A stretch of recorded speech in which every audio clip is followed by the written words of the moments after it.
What is going on, everybody? Welcome into another awesome Friday AMA, the Week 9 Friday AMA edition. So, welcome in, everybody. What's going on? Hope everybody's had a great week. Happy Halloween to everybody out there. We had um, my town has trick or treat on the last Thursday of every October. So last year it just happened to fall on Halloween, but I don't remember how many times it actually falls on the last day of the month in my lifetime. But it's always the last Thursday of the month. So that was last night, and so we went trick or treating with the toddler. He was a little cow. He didn't really walk around. He was shy and scared of everybody, which I guess is a good thing. But um, we got some candy, so it was fun. No, I did not. I don't like Halloween. So I did not dress up last night, and I do not dress up currently today for Halloween. So no, I don't do that. I'm like Jim from The Office. Get me like 3 hole punches. I'll be 3 hole punched Addison. But yeah, Christian, what's going on, my man? Welcome in, welcome in. All right, we got some questions in here. Let's see. Athlete critique says, if Stevenson plays, would you start him over Jamison Williams and have PPR? Seems like the OC comments they would force a lot of touches for Williams. I don't love the matchup for JMO against Minnesota. They've been really good, especially on perimeter wide receivers, and have been a little bit more susceptible to slot guys, which would lend itself to Amon-Ra St. Brown a little bit more. I also don't think that Stevenson is playing, though. I believe I'm trying to find the notification, but I must have cleared it. That I don't think Stevenson was seen at practice today. So if he's not practicing today, I highly doubt that he's actually going to play this week. So you might not actually have a choice to where you probably just have to play Jamison Williams. But if Ramondre somehow does play, I would play Ramondre over JMO, but I don't think you necessarily have the choice because I don't think Stevenson plays. Not that I love the matchup for JMO anyway, as I just described. So it's not a very confident start for me to start Jamison Williams, but you got to do what you got to do over somebody who's not even active. Chase asked, total rebuild mode, Superflex Dynasty tight end premium. Need to know if I'm making the right decisions. Traded Puka, Ertz, and Evans for Reed, Scadaboo, and probably a mid-first round pick. Also traded Jacobs for Henderson in a first. Well, the Jacobs trade I like a lot. The fact that you were able to pivot over to Travion Henderson and picked up a first. I feel like Jacobs for a first is relatively close value. You probably have to add a little bit more to the first to get Jacobs if you were a contender, but not Travion Henderson. So you've pivoted well in a rebuild to move from Jacobs to Henderson in the first. Now, the Puka deal, I disagree with strongly. I don't even think you got enough in that deal for Puka. Let alone, I mean, it's not like Ertz and Evans now with his injury is anything phenomenal, but that whole entire package isn't even enough for Puka himself. I mean, you're probably missing, like, I'm not gonna lie, you might be missing about 2 first round picks in value from Puka on that one. Like, Puka is a 3 first round picks kind of guy minimum, and I don't think you even got 2 first round picks considering Scadaboo's injury and how that might impact his 2026, and then whatever Jaden Reed is, who's probably just like a late second at best right now. So I do not like the Puka deal, but I really, really like the Josh Jacobs deal. So you're batting 500 there on those ones. But I think if you continue to try to make moves like the Jacobs one, I think you undervalued Puka a little bit on this one. But love the Josh Jacobs deal. That one's phenomenal. Seth's asking, which fancy doctors do you follow and trust? I usually listen to Dr. Jesse Morse. I don't follow Dr. Morse because I think he's well, I just don't like him as a person. So my main go-to guy is Jeff Mueller. I believe it's JM Thrive PT on X. Um, and then I like Matthew Betts from the fantasy footballers is pretty solid as well. But my go to guy is Jeff. Yeah, Matthew Betts is the fantasy PT from the Ballers, and then what is Jeff's? Am I right? JM Thrive PT. Um, yes, he is a DLF guy as well. Stefani is really good too. Um, but I feel like Jeff is just really dialed in on like getting to everybody and doesn't have like the mainstream. Like Stefani is like very mainstream, and I feel like she obviously being connected with ESPN and stuff like that. I feel like she's just really, really, really massive of a personality that then she can also like save a lot of stuff for her actual shows. Betts, I feel like while he's very active on Twitter, can also be um he has his injury thing that's I think behind the paywall for the Ballers. But Jeff, I mean, he just tweets. Like I'm just looking at it right now. Just in the last hour, he's tweeted two updates on Travis Hunter following that. And then he was like really in on what was going on with Ollie Gordon using um replay from last night. Uh and a couple of these yeah, I mean, like I'm just going through his timeline again because I was looking up what his handle is. But yeah, Jeff's just like on chronically online. So he's my go-to guy as well. And then yes, he is a DLF and 4for4 guy too. So um there is branding there as well, but I also think that he is just the best person to listen to. Antonio, hey Addy, happy Friday. Happy Friday to you, man. BTJ with Hunter out or Debo with McLaurin out. I think you got to go Brian Thomas Jr. I mean, it's a great matchup against Vegas. They're playing Vegas, right? I didn't get that wrong.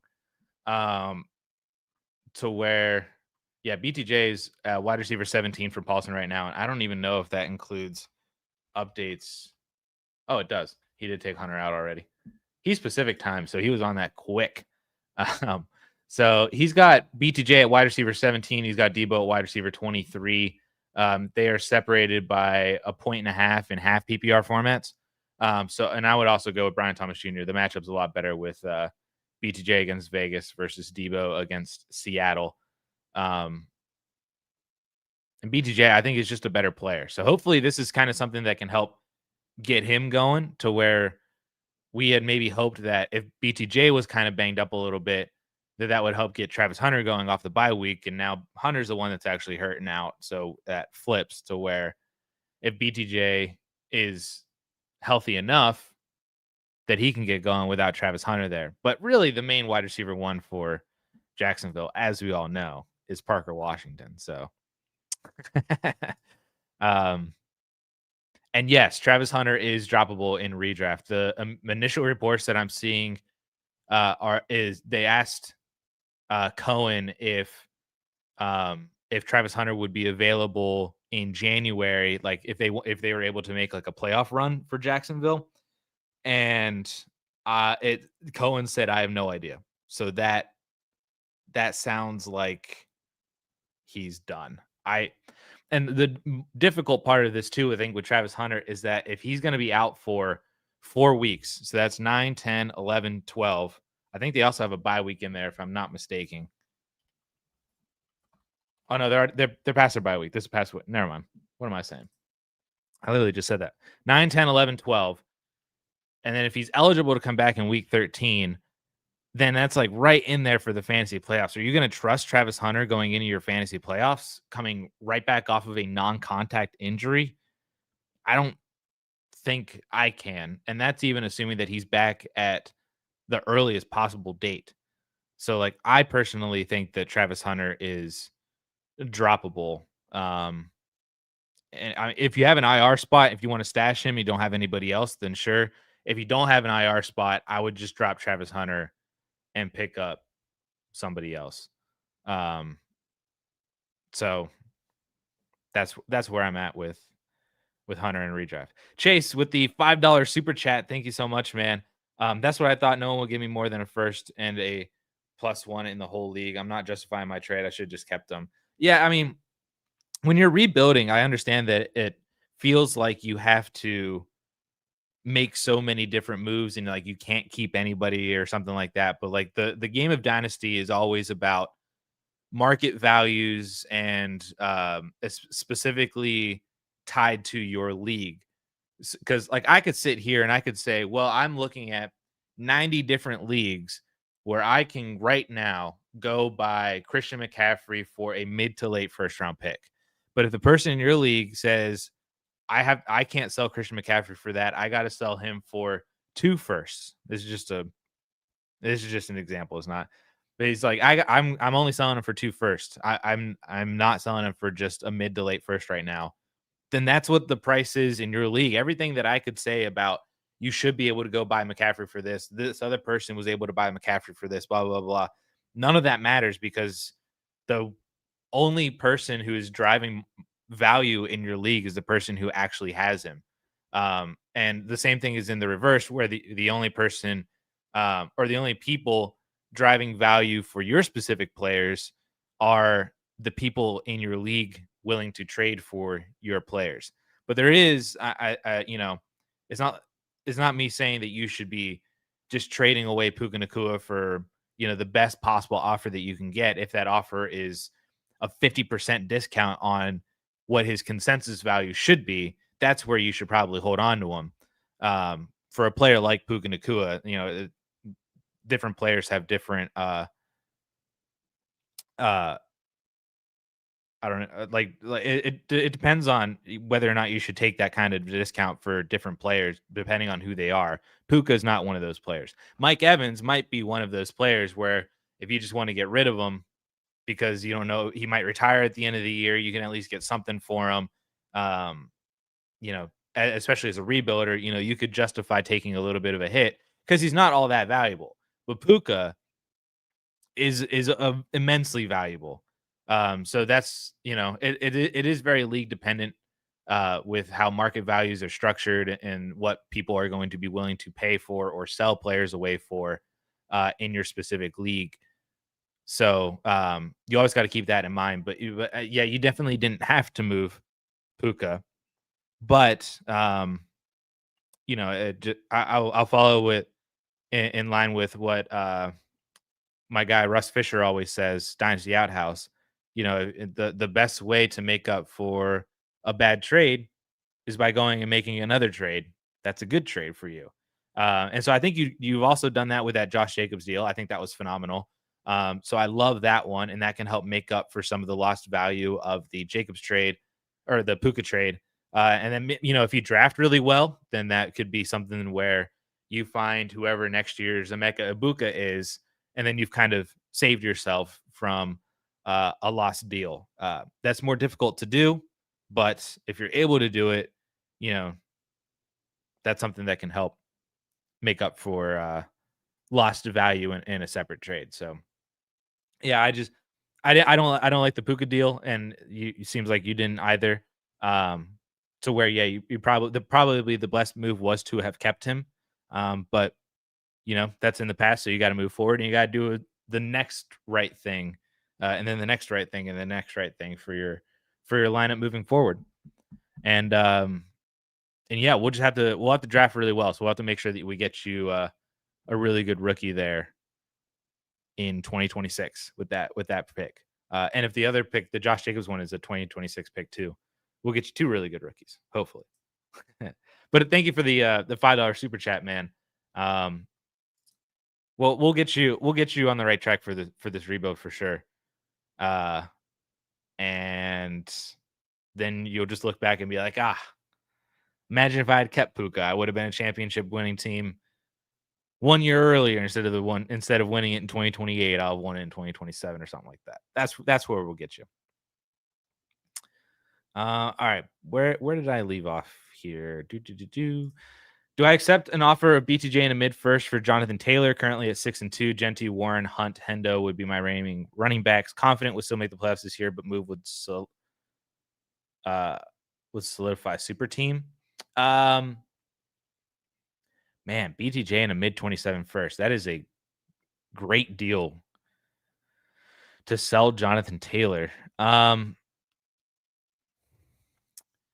This would be a deal where if you're this far into it and the person that you're trading Jonathan Taylor to is probably a massive contender as well, as you mentioned. I would honestly probably just keep Jonathan Taylor. I think he's having the type of season where it's going to be extremely difficult to win without him. Kind of like Saquon Barkley last year.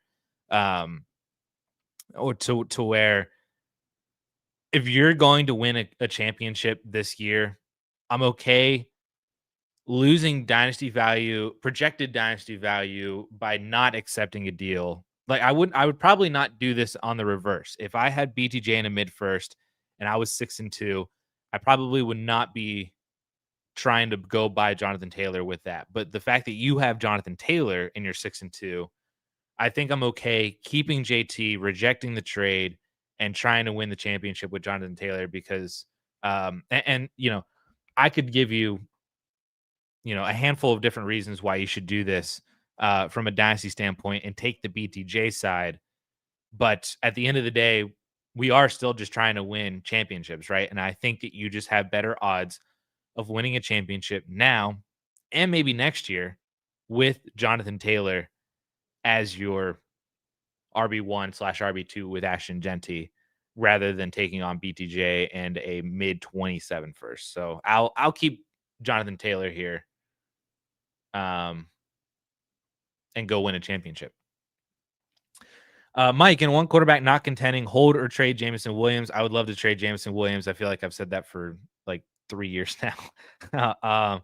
I would love to trade Jameson Williams. Now might be a really difficult time too, just because it seems like he's lost a lot of his value. The best time would have been probably this time last year or at the end of last season.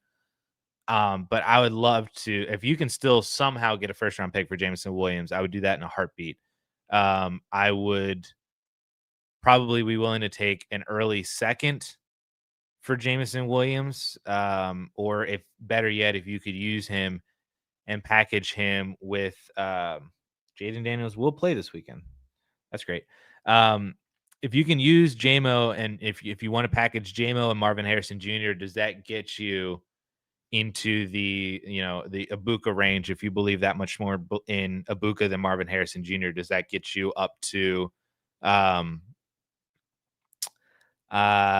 Drake London? Does that get you to maybe to buy low on Puka, to buy Amon-Ra St. Brown, to buy a CD Lamb, to buy a Jackson Smith and Jigba? Maybe if you have to add one of those seconds or something like that to do that too. But how close does that Marvin Harrison Jr. and JMO package get you to a very elite wide receiver? Those would be the options that I'd be looking to do with JMO. I mean, you're not contending, so he's not hurting you by holding on to him. If you hope that he could, have a couple more like good games here over the next few weeks, and then you can sell him off if before any deadlines or before playoffs or anything like that. But yes, I would love to sell Jameson Williams as I've had for years. Burrito Master, what would you be looking to do with Quentin Johnson? I'm afraid, very afraid. This is similar to Jameson Williams. I'm fine holding on to him just to kind of see what happens because his value could go up in the offseason if Keenan Allen is no longer on the team. And his value could go up over the remainder of the season to where it kind of was at the beginning of the year. To then sell him higher than what he's at right now because he's been hurt and hasn't produced. Put up a donut last week. But I'm probably like on a scale of 1 to 10, 1 being a buy, 10 being a sell. I'm probably at like a 7 on selling Quentin Johnston. So my buddy in a dynasty league put Derrick Henry in the block, and I just texted him and I said, I'd like Derrick Henry. I'd like to buy Derrick Henry. He just replied back, "I'm sure you would." He never sells me anything. I've been harping him for Henry for months now. He just says, "I'm sure you would." um, but yeah, I think huge is if he starts producing and you're able to get a first round. I don't view Huge and JMO all that differently. So for all the things that I just said about JMO, to where if you can get a first round pick at any point over the next 2 months, phenomenal.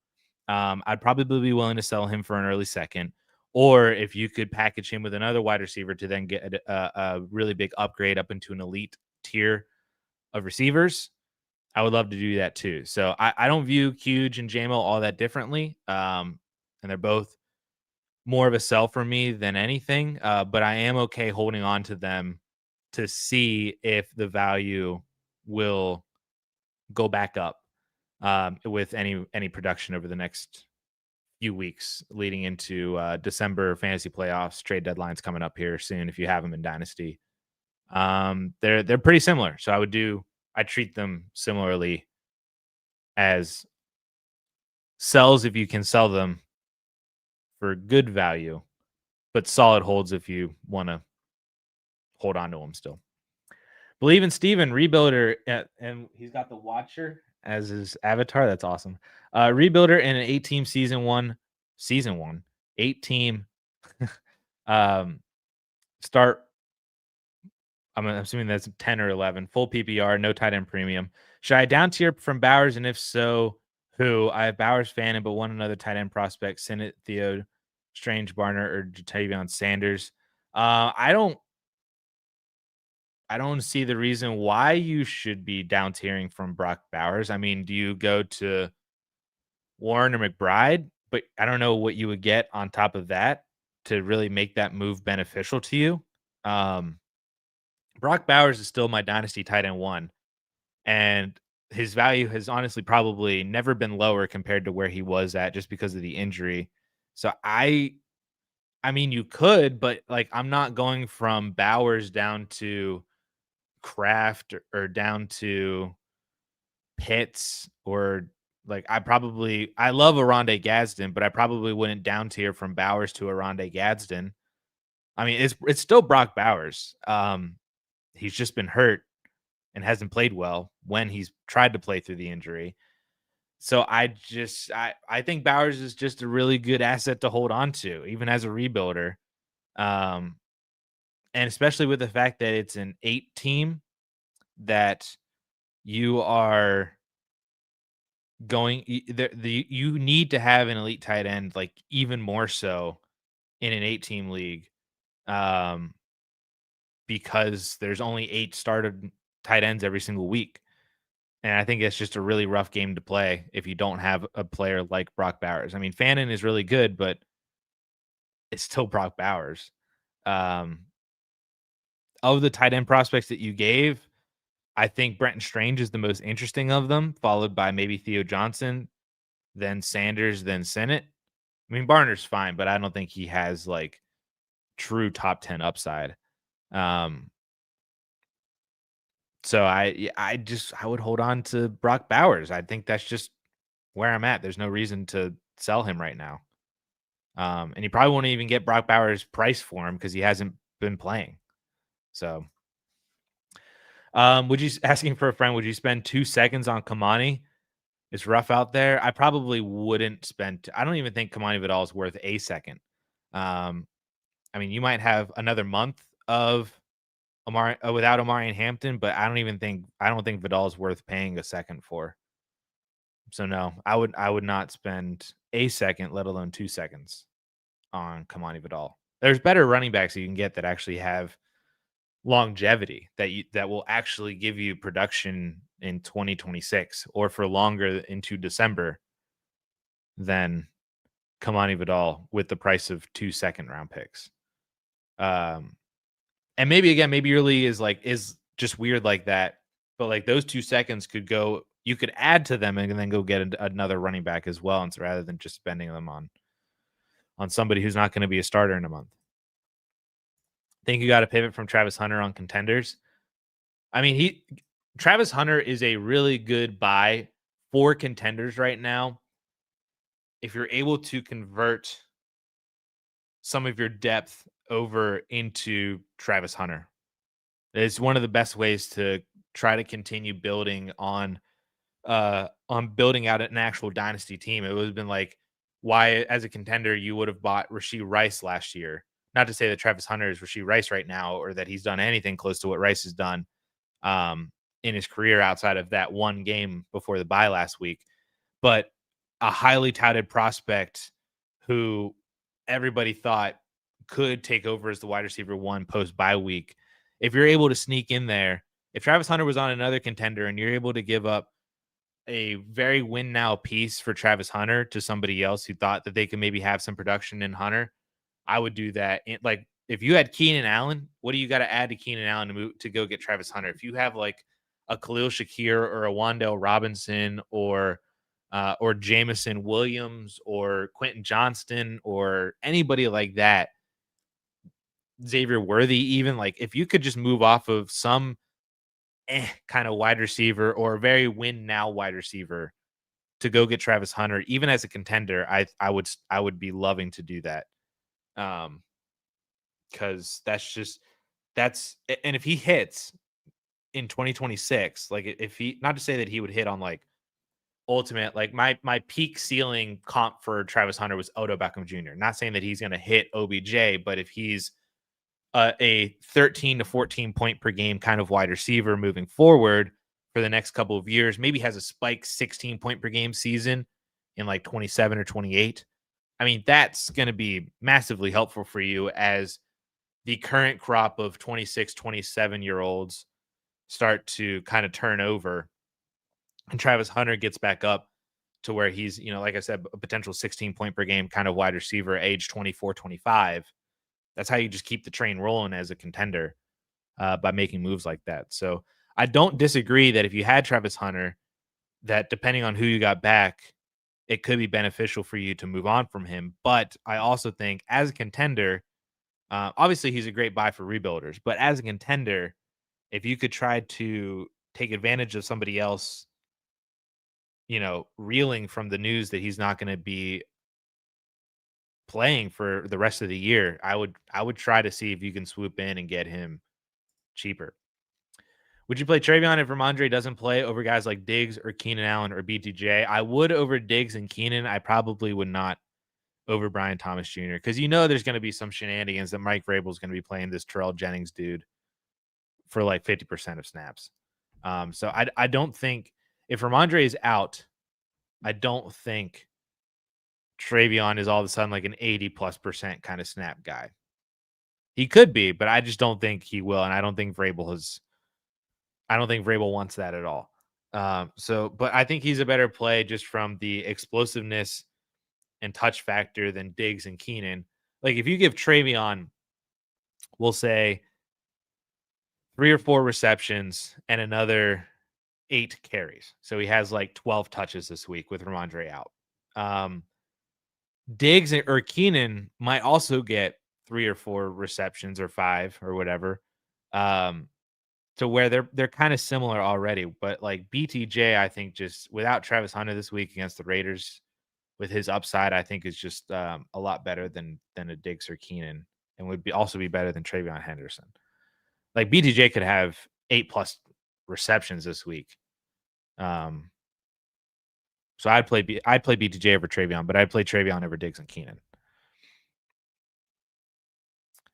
Do we trust Quentin Johnston after what he did to us last week? Cardio game? No, I would. He's wide receiver 35 in Paulson's rankings, so he's in and around players like Troy Franklin and Alec Pierce. If Josh Downs is out, I think Alec Pierce is a better play than Quentin Johnston against Pittsburgh. I'd be more interested in maybe playing Darius Slayton. He was my 4-for-4 sneaky start at the wide receiver position this week. Parker Washington maybe becomes a little bit more intriguing as the now wide receiver 2 than Quentin Johnston.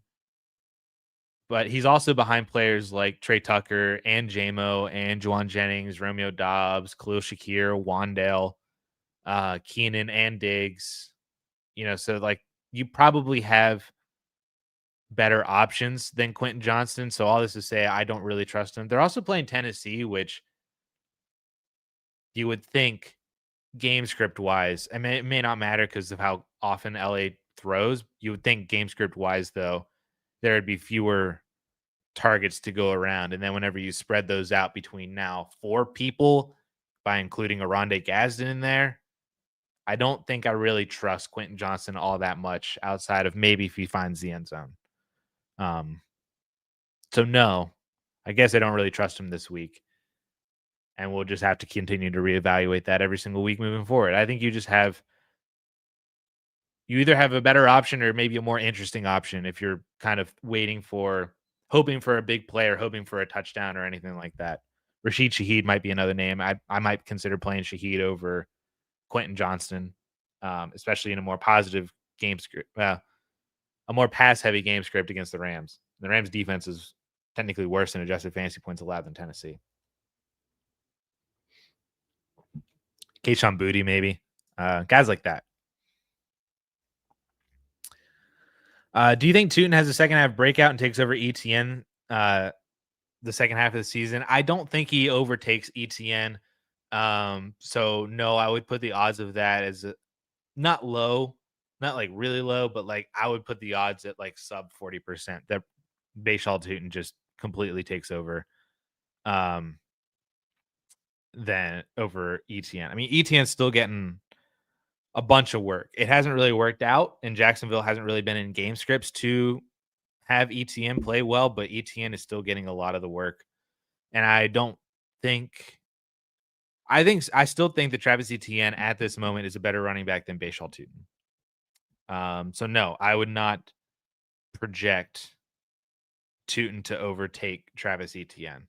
Not to say that he can't, but like this time last year, we had already seen Bucky starting to take over versus Rachaad White. And I felt like, I'm not going to say it was obvious that Bucky was better than Rachaad White, but it was something where it was like, this could really actually happen. Like Bucky could really take over post bye week. I kind of get that same feeling with RG Harvey right now. J.K. Dobbins has done nothing to make them stop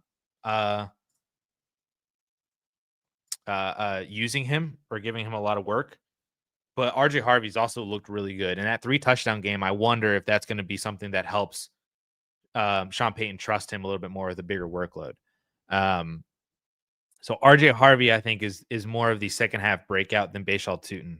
I don't think that Bayshal Tootin is a better running back than Travis Etienne right now. But I do think RJ Harvey could be a better running back than J.K. Dobbins. Similar to how Henderson's just a better running back than Ramondre, but Vrabel doesn't care. Or maybe Ramondre does things that Vrabel cares more about better than Travion, so that's why he's out there more. But I think as a running back talent, Travion is better. So no on Tootin, but possible on some of the other rookies. Mike with the $2 super chat. I apologize. I just saw this now. I don't know why it didn't pop up. So thank you so much. But JMO an early second for Travis Hunter on a contender. Yes, I think I would probably do this. I'd love to see if I could bump that early second down to a mid to late second. You might not have a mid to late second, but I feel like JMO for a mid second would be a price I'd be more willing to pay, obviously, because it's cheaper. But yes, I would pay JMO in an early second for Travis Hunter as a contender. I would probably do this. I would do this as a rebuilder as well. Just move over to Hunter, who was a top 5 or 6 pick last year and looked like he was about to break out. And now is just hurt. So we won't know until probably next year. So I would pay this. This is a great way to get off of JMO. I think if you do something similar to everybody who was asking about Quentin Johnston, do something like this with QJ in a second for Travis Hunter. I love that a lot. So yeah, go buy Travis Hunter as a rebuilder and as a contender. So thank you for the super chat, Mike. Thank you for the $2. So yeah, definitely do that. I like that a lot. Rebuilder. Should I? Oh, season. This is season one. Should I send offers for Caleb Johnson? Would you offer any of the following? Yeah, I would. I think Caleb Johnson is still worth multiple third round picks. I think I had him as a late second in the rookie redraft. Like my updated rookie mock draft ranking style video that I did last week. So I still had him, I think, inside the second round as a top 25 pick. So yes, I would absolutely like I think as a rebuilder, if you wanted to aim for the fences and move off of any of these assets or all three of these assets to go get Caleb Johnson, because Johnson still has the upside of being a full 3-down back for Pittsburgh. I don't think Brashard Smith, as much as I love Brashard Smith, I don't think he ever becomes a 3-down back for Kansas City. And honestly, especially if they were to trade for somebody before Tuesday, or go acquire Brees Hall in the offseason or anything like that. Like I don't think the main workhorse running back for the Chiefs is on the roster right now for the 2027 season. Maybe they ride it one more year with Pacheco and Brashard Smith, but I don't think Brashard Smith grows into being the workhorse for Kansas City. But Caleb still can grow into being that workhorse for Pittsburgh. That if you wanted to aim for the fences, I'm fine with moving off of any or all of these pieces for Caleb as a rebuilder. I think Brashard Smith, if I were to, I think Brashard Smith is safer in the sense that his production is safer, his value right now is safer, and there's definitely a world and probably reasonable odds to where Caleb never becomes more valuable than Brashard Smith is right now in Caleb's career. But there's also the possibility that if Caleb were to become a starter for Pittsburgh, he has that 3-down capability that he could massively overtake Brashard Smith in value and production. So it's just kind of which one do you want the safety of Brashard Smith that maybe you then transfer or turn his value into something different, or do you want to shoot for the fences and move off of Smith for Caleb? I think Caleb versus a 4th or 5th rounder super easily. I would take Caleb in that every single time. I would take Caleb over a 4th and 5th rounder. But Caleb versus Brashard Smith is a more interesting conversation. I think that is just more based around the type of dynasty player you are specifically. Do you like the safety and more, I'm not going to say insulated value of Brashard Smith, but just he's safer right now because he's producing and we can see room for him to grow a little bit more in his role, though maybe doesn't have the true upside of being an RB1 in the NFL. Whereas Caleb, basically dead right now, but if anything were to happen and then he were to take over his job, he would quickly ascend over Brashard Smith. So it's a risk reward type of situation there. But yes, definitely Caleb over the 4th and 5th rounder. Kamara has been frying me, but in an RB league, pick 2, half PPR, Achane, Kamara, Spirit. Well, you had Achane play last night, so he would have been my number 1. And then, man, Kamara versus Spears and Harvey. I think I would play Harvey, but I don't love it. I mean, I don't love Kamara either. Paulson has Kamara at RB21. He's got Spears at RB29. And he's got RJ Harvey at RB39. So Paulson would say Kamara, but he's not going to tell you that with any sort of confidence, just based on his projections that I'm looking at. Harvey definitely has the upside. All of their matchups are pretty bad. So there's not really like a single like, ooh, this is the way better matchup if you wanted to attack it and we can spin a story in a certain way. Like Kamara against the Rams is awful. Harvey against the Texans is awful. Pollard or Spears, I mean, is, the Chargers are 14th in adjusted fantasy points allowed. So they're more average, but Spears is splitting time with Tony Pollard still. Oof. I'd probably swing for the fences with RJ Harvey and see if he gets an increased workload after his 3 touchdown game. Uh, I also think that RJ Harvey is the best running back of this whole entire group of the three. So you could lean into a little bit with talent. Um, Denver is the better offense. Um, and we have at least some sort of a explosive workload or explosiveness on less workload to hang our hats on with Harvey versus do we do Kamara and Spears right now. So I would probably play RJ Harvey as your second guy.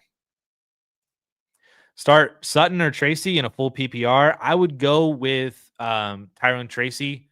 Sutton has a really difficult matchup, and then Tracy has the touch floor in terms of having the rushing and receiving volume to go hand in hand. Paulson, if you're looking at it, this is in full PPR, so we can change to there. Paulson has Sutton as the flex 52. He's got Tracy as the flex 40. So Paulson would also agree with me and go with Tyrone Tracy. Who should I down tier to from Kyron? In a dynasty league, I would let's take a look. I would be looking at moving off of Kyron to go to you could try Javonte, you could try man, there's not a lot of really good names out there. You could try Javonte. Derrick Henry's below Kyron, but I don't know if that's going to be possible based on the teams. You can maybe try to pivot over to Breece Hall if you wanted to, pivot to Jacobs, pivot to CMC. I'm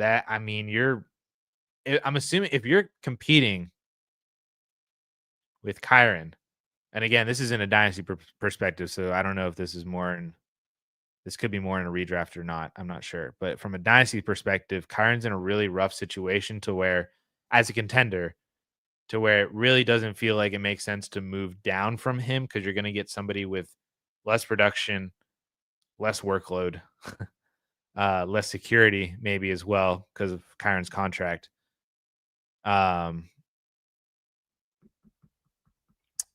Where it may not be worth it. It's probably just better just to move sideways. Like I said, it'd be Javonte, Derrick Henry, Jacobs, Breece, McCaffrey. I'll throw Judkins in there as well. Or if you wanted to add to him to go get to James Cook or buy low on Bucky Irving before he comes back, those would be probably the best options for Kyron Williams. But I'm also totally fine with keeping him. I think I've always been a Kyron apologist. So I'm just kind of fine keeping Kyron Williams. A lot of people really don't like him, and I don't necessarily understand why. So I might just be fine keeping Kyron as well. Got Aaron Jones, but somebody dropped Jordan Mason. What do? I would leave Jordan Mason. I'm assuming that this is redraft. I would leave Jordan Mason on the waivers in redraft. I'm fine with that because he's not. I mean, I don't know who would you pick up or who would you drop, I guess is the other question. Pick a flex between Ramondre, both Panthers running backs, Bam, Jamo, Gadsden. I'll play Gadsden with Bam Knight being the close second, but I'll keep it with Arande Gadsden. Sit one, full PPR, BTJ, London, Sutton, Murray. I have Sutton bench currently due to the tough matchup. That's how I feel. I think it would be I'm playing Kyler, and then I would play, assuming that London plays, I'd play London over London and BTJ. I do agree that Sutton is the third ranked wide receiver of this whole entire group, and you've got him behind Kyler as a quarterback position. So I agree. I would sit Cortland Sutton as well. Kyler Murray this week against Dallas. How to upgrade QB3 Fields on a contender? I would.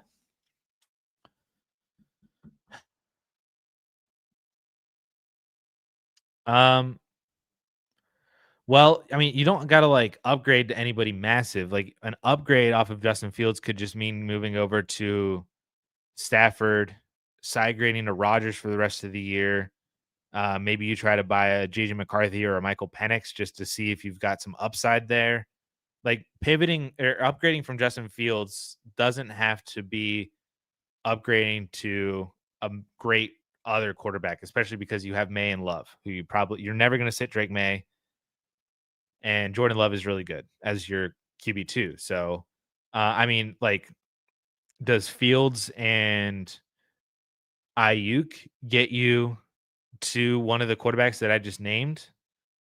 Does Fields, I mean, you could use Watson, could you use Judy, could you use um, Pitts? Like, I think you got options there, but you just don't really, you don't need to go for that high of a quarterback because you just need kind of a bye week replacement.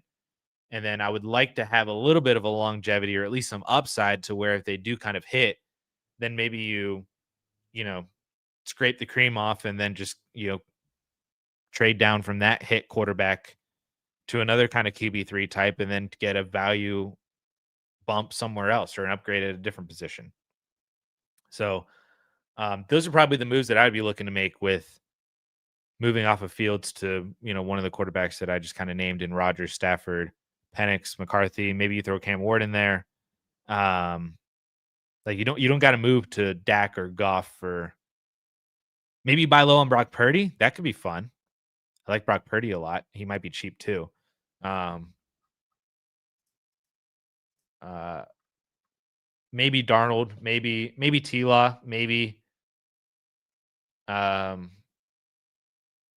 but I think people like Daniel Jones and Stroud and Dak and Goff, I think they're just all way too high for a QB3. That you need to live in the McCarthy, Penix, Lawrence, Ward, Stafford, Rodgers range. Rodgers isn't as great just because I don't think he has longevity. So any of the other guys, I think, have a little bit more juice or an upside to them. For week 10, who do I stash for a quarterback? Dak, Rodgers, Tua, Penix, or Bryce Young? Gross. Why would it just not? It feels like it's Dak every single time. I feel like Dak is just the best player of this whole entire group, regardless of what the matchups are. But we'll look at the matchups too. Dak gets a bye week. Is Dak's bye week in week 10? He is. Oh, who do you stash for quarterback? For Dak. I see. Okay. I misread. I apologize. Rodgers, Tua, Penix, or Bryce Young. I really don't want to play Penix or Bryce Young.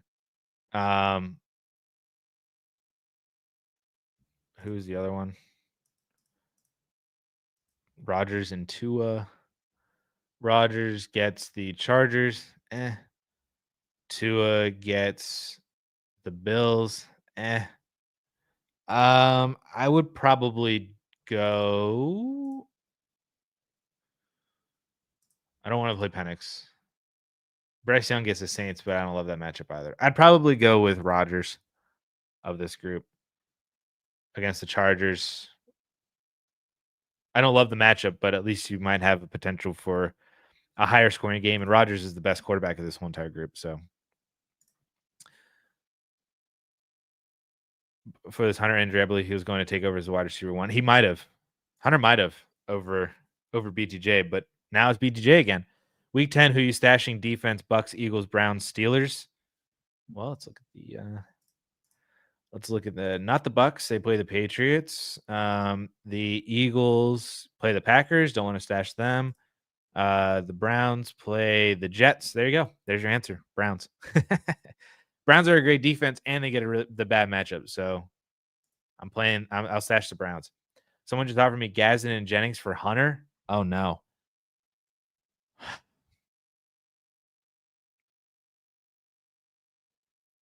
I think I want Gadsden. Oh no.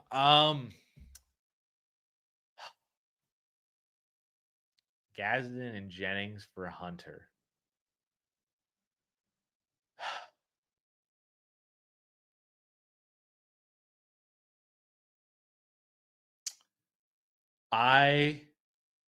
Nope. I'm gonna hit reject on this deal, regardless of what side you have. I don't want to make this deal with whatever side that you have. So I'm keeping the side that you have already.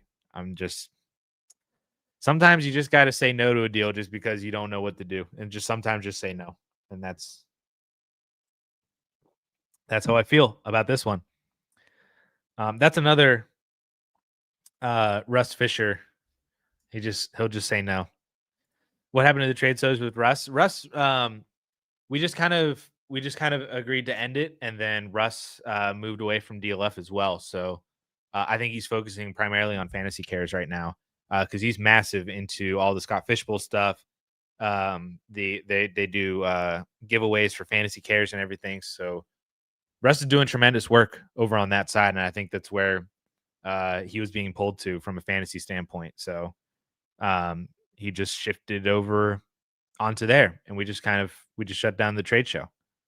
I do miss it. It was fun, but we did it for like 3 years or something like that, 3 or 4 years.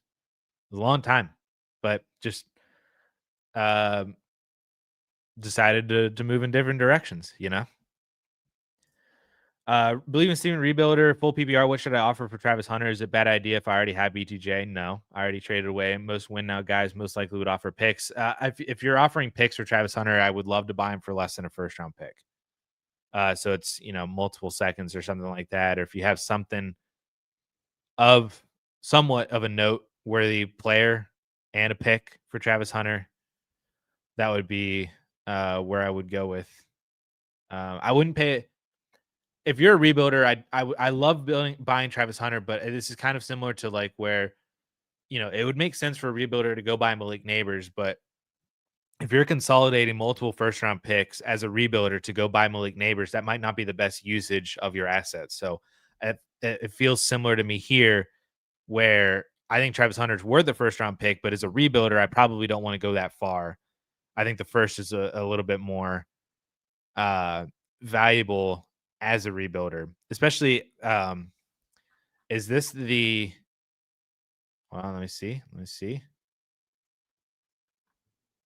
If this is the 8-team league, and that's an 8-team first round pick, so the first is guaranteed to be top 8 overall.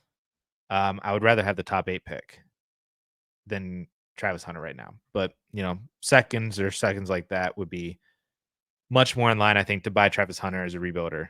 And if you're not able to get him, you're not able to get him. That's fine. But it needs to be more of a buy low rather than just a pay for this dude as a rebuilder.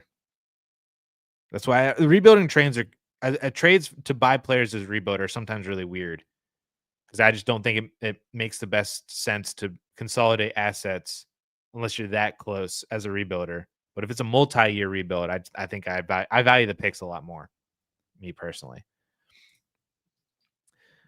Really appreciate feedback. Love the feedback. This is my second year in Dynasty. You're the best. We got you, bro. You're gonna make mistakes. Listen, I made plenty of mistakes. The worst trade I've ever made in Dynasty, and I was playing. This is my 4th year in Dynasty. I traded away Justin Jefferson and Jonathan Taylor around this time as rookies in 2020. So it was essentially, I think it was like week 8, week 9, maybe week 10 in 2020. So Jefferson was really good, but Jonathan Taylor hadn't really exploded. But I traded both of them away for Josh Jacobs and Mike Evans. So it's fine, but if I look back on that deal and then look at what could have happened over the past 5 years, I've won 2 championships in that league since making that trade. But boy, if I had Justin Jefferson and Jonathan Taylor still on that team, I can't help but think I maybe had a couple of more. Or maybe making that move and then, not doing well with Mike Evans and Josh Jacobs in 2020, because then I started rebuilding in 2021 or 2022. I rebuilt basically over those 2 years. And then I won in 2023 and 2024, and I'm going for a third this year. Maybe had I not made that deal, I would have still just been chugging along. I might not have won the championships, So everything kind of happens for a reason, and I'm not somebody who sits here and says that I make all the right moves. I've definitely made bad trades, as I just said. So, but stuff happens for a reason, and maybe this is not only a dynasty lesson that you've learned about trading and trading away star players like that, but it also could be something to where you look back in a few years and you say, hey, had I not made that move, I wouldn't have been able to do this and this and this and this with my team and to get to where I am right now as a championship level team. So the world works in mysterious ways sometimes. So just got to see what happens.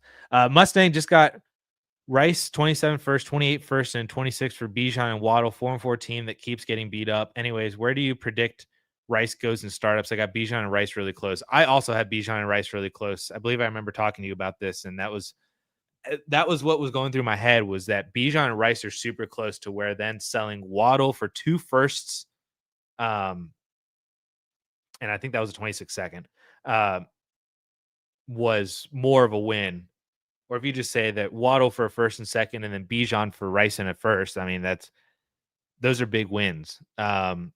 So I think I also have Rice over Bijan. They're very, very close. Honestly, I would not be shocked if Rice was maybe not in super flex leagues, but in one quarterback leagues, if Rice is a first round startup pick next year. Where's he at in keep trade cut? He's already the wide receiver 10 in keep trade cut, 25th overall in super flex, which would be, if you eliminate the quarterbacks, 1, 2, 3, 4, 5, 6, 7, 8 quarterbacks ahead of him. So he would be 17th in one quarterback leagues.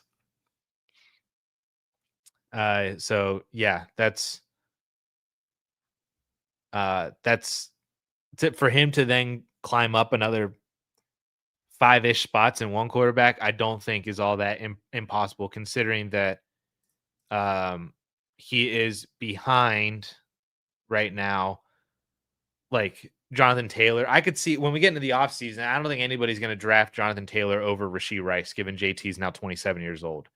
I could see a world where Rice is going to bump London, where Rice is going to bump Achane, maybe Genty, depending on the end of season run. I could see him just getting up into that Ibuka, Neighbors, Lamb, Amon-Ra tier.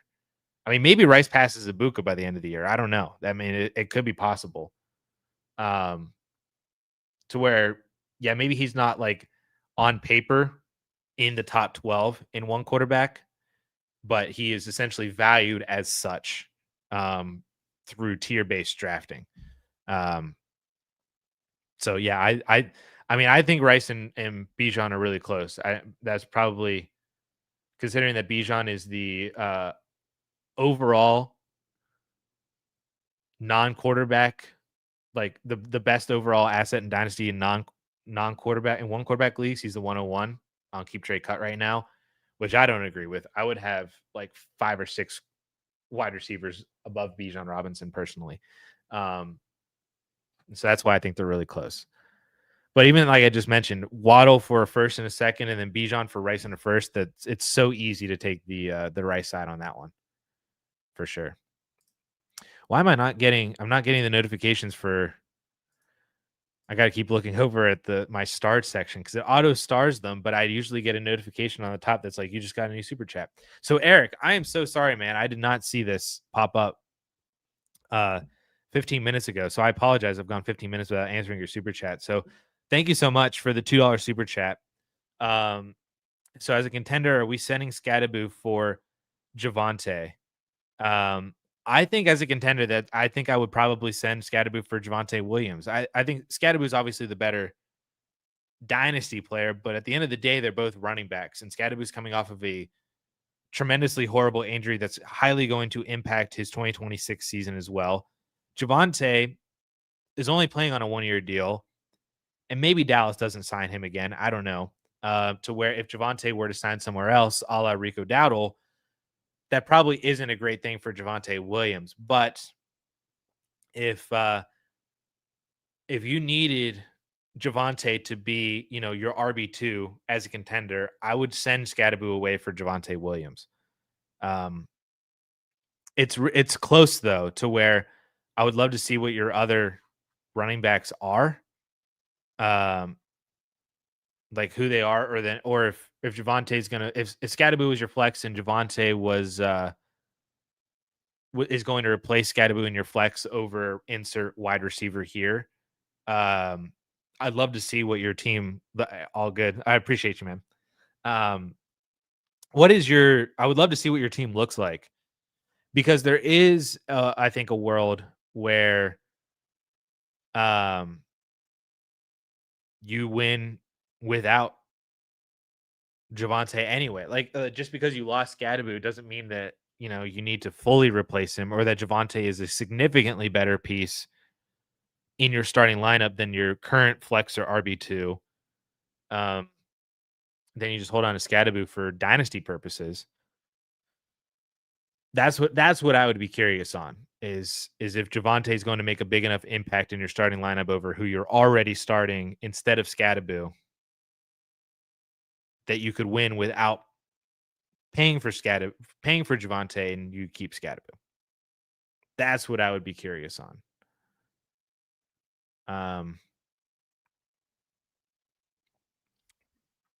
Let's see. I'm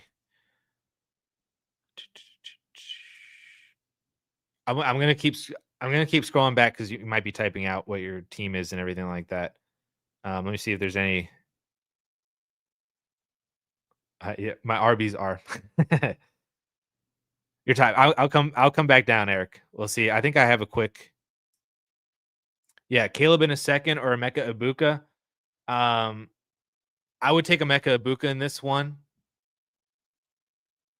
I was going to give an if as a reason for why you maybe don't take Ibuka and keep Caleb, but I don't think there is an if. I think I would just rather have Emeka Ibuka right now. Sutton plus what for Hunter? I would love to do it with like a third. So I don't think you need to pay a second with Sutton to go get Hunter, especially if the Hunter person is a contender and they want to buy on to Sutton for the points. You could probably get it done with a third. That would be my starter trade. Whiskey Traveler. We got Omari Hampton, Scadaboo, Derrick Henry, Trey Benson. Those are your top four, followed by Caleb, B. Rob, Manungai, Kamani, Taj Brooks. Okay, so looking at this, so you're going to start Derrick Henry every single week.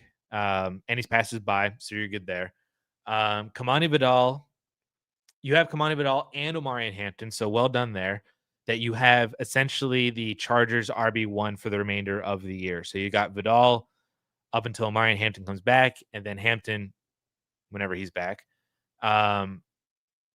You have Trey Benson, who is eligible to return next week. Will he? I don't know. There's been reports saying that he might, take an extra week or two after being IR eligible. And I feel like if he was going to be ready to return, can they open up a practice window before you're eligible to return if you're on IR? I don't know, but I feel like if that was possible while you're still on IR, they would have done that already for Benson if he was going to play next week. But I don't know. That might not be an IR. They might not be able to do that while he's actually on IR.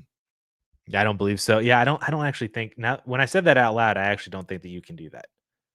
I think you have to be eligible to return from IR to then open up the practice window.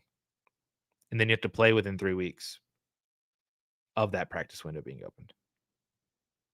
Anyway, we'll see if Trey Benson actually plays next week or not. But as of right now, so you have Derrick Henry, who did well for you last night. Had over 100 rushing yards because I bet on his prop on 90 plus yards and it hit. So love to see it. Wish he had found the end zone, but instead they threw 4 touchdowns. But you're going to start Derrick Henry every single week, and he's a top 10 fantasy running back for the rest of the year with Lamar Jackson healthy, especially with the schedule that they have. Then you've got Kamani Vidal, who is a great start this week, and probably a good start for the next few weeks with Omari and Hampton out. Let's look at the running back. LA Chargers. Yeah, the Chargers have the 1, 2, 3, 4, 5, 6, 7, 8th best rest of season schedule. They have a week 12 bye, but you at least have them for the next 3 weeks. Great matchup this week against Tennessee. Great matchup next week against Pittsburgh. Jacksonville's iffy right before the bye. Then the bye week. Then you got Vegas, Philly, KC, Dallas in week 16. Ooh, that's going to be juicy. You got Trey Benson coming back, which Arizona is actually the 10th easiest rest of season schedule. They're also past their bye. So if Benson is playing in week 12, you got an RB2 with Derrick Henry instead of Vidal.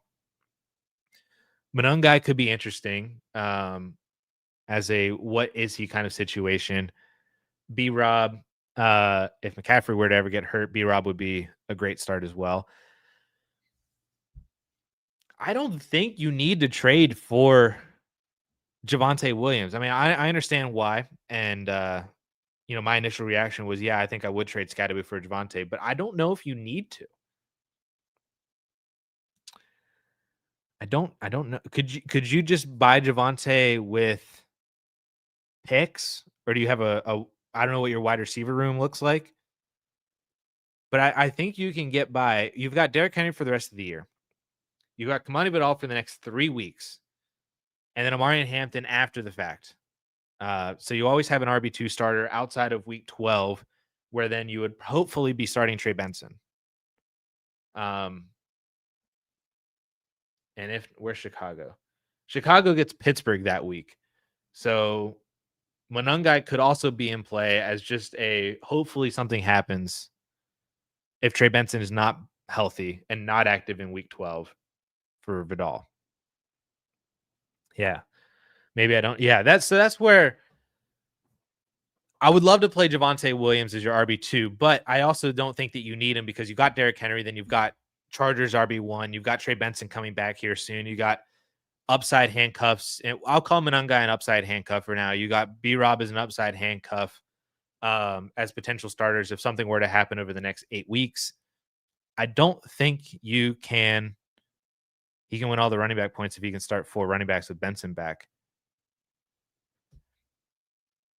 That's true. It could depend on what your flex running backs are. But I think if you wanted to go buy Javonte, I'm not opposed to going to buy Javonte if you can buy him if you have a second and something else, if you have another wide receiver and something else. I think I would keep Scatterby. I don't think you need him. So I think we hashed that one out. We're thinking of using that for like a Waddle or maybe a Javonte. Well, I would rather have Waddle for sure. I would not pay a first for Javonte Williams. I would pay a late first for Jalen Waddle, though. So if that's your extra flex play and then you only need to start 2 running backs and it's just Derrick Henry plus insert RB2 here, I think you're covered without having to pay for Javonte if Waddle's going to be covering your flex. So yeah, so I think we got that one. I would keep Cam Scatterby. Keep the dynasty side of this because I think you can win without Javonte Williams, or you could find a different way using picks like your first for Waddle, or if you have seconds or something like that, I don't know, to then go buy a different running back or Javonte just in a different way than Cam Scatterby. We got there.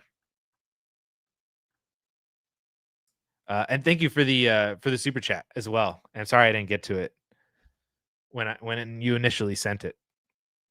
I don't know why StreamYard's not sending me those notifications. So we got there. Awesome. Thank you, Eric. Thank you. Glad to help. Christian, pretty good depth in a tight end premium league. Solid contending roster. Have both Gadsden and Fannin on my taxi. Want to move Gadsden to the roster. Would you trade Goddard for 2/3 or hold out to get a second? I would love to get a second for Goddard, especially in a tight end premium league. Do you have somebody that you can cut to just move Gadsden up and then try to see if you can get a second for Goddard? Or maybe it's, Goddard and a third for a second. I just feel like Goddard's worth, I think, a late second in normal leagues. He's like on the fringe in normal leagues. But if you add the premium in there, I think that kicks him up into the second. So I would like to get the second rather than 2/3. And maybe you just cut somebody just to move Gadsden up to your active roster. And then try to see if you can move Goddard after the fact, then re-add somebody else. What are you doing with the Cardinals running back situation? I'm a Benson owner on rebuilds and contenders. Keep all of Carter, Bam, Amari on roster. I think you only need to keep Bam Knight on the roster. I with the fact that they cut Carter, then re-added him to the practice squad, and Amari DeMarcado, I think is solid, but um, Bam Knight, I think, is a really good start this week. He's been the main workhorse for the past 2 weeks before their bye week, and then gets Dallas this week. So I think he's a great start, and I think he would continue to be the starter unless he got hurt until Benson were to come back.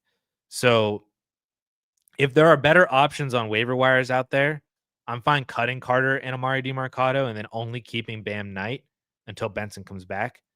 Um, so I think it's super windy here and big wind gust just came by. Um, if there's better players to stash on waivers, I would cut Carter and Amari DeMarcado and then just keep Bam Knight. Where do you draw the line in wide receiver ranks for sending away a late first? Pittman, JMO, huge range below that. Sutton, Ayuk, McLaurin, all not worth first. Personally, I don't think any of these guys are worth first round picks.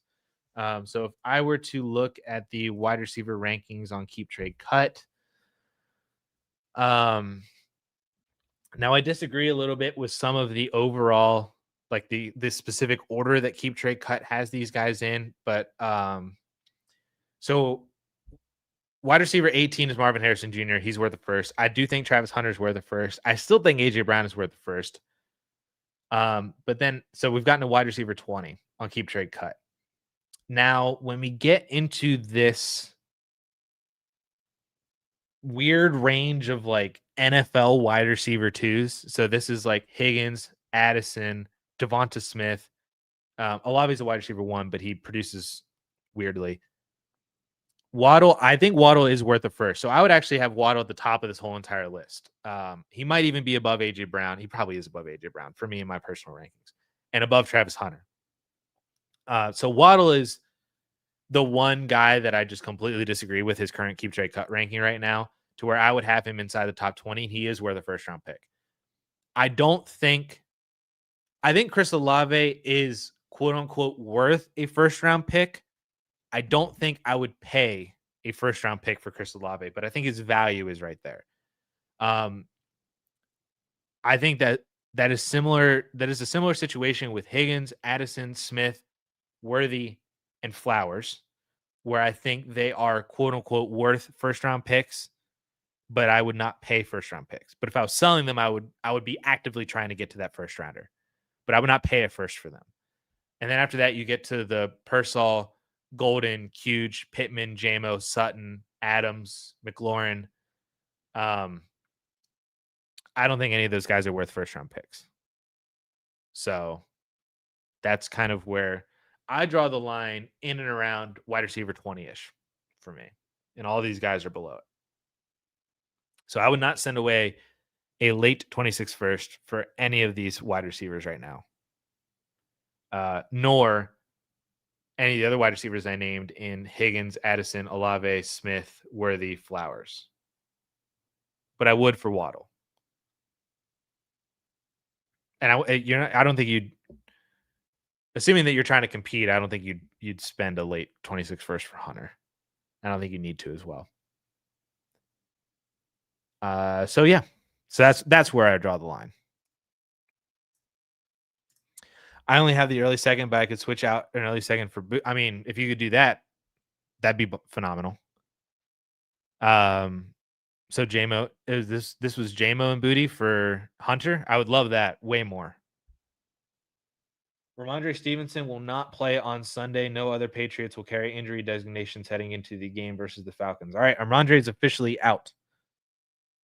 Flacco is questionable. Zach Taylor said we'll see how it goes. Bryce Young is good to go. And Daniels will start. We knew that. So Stevenson is officially out this week. So maybe it's Travion week. I'm hopeful, man. I really want him to be good, but I feel like Vrabel's just going to have some weird shenanigans. I'm nervous. Thunderdogs. This is a This is a pretty good roster. Trade offer, give Caleb and Odunze, get JJ, Chase Brown in a second. Pretty good quarterback room, I guess I should have said.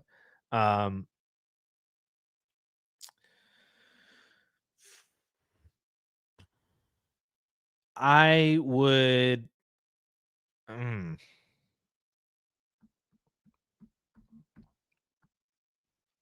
Caleb and Odunze for JJ, Chase Brown in a second. I think I would keep Caleb and Odunze. And it's more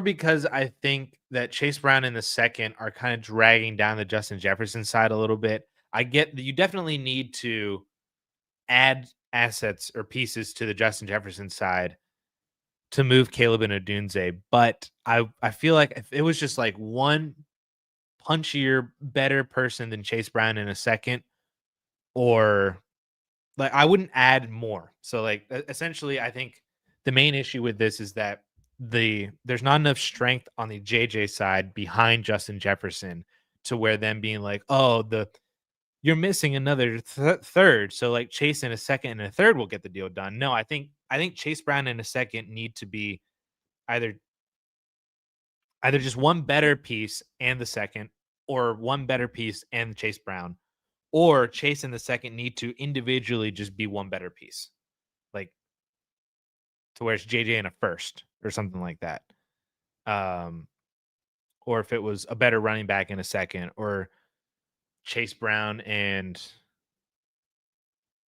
I don't know. I mean, what, 2 seconds maybe? Does another second get this deal done? I don't think so. Maybe another second would get the deal done for me. But I think I'd take the Caleb and Odunze side. I definitely understand. Like you have 4 starting quarterbacks. Actually, I'm doing my quarterback rankings. Like I've been working on the scripts for those videos to drop for next week to be rankings week. So I already have the quarterback one done.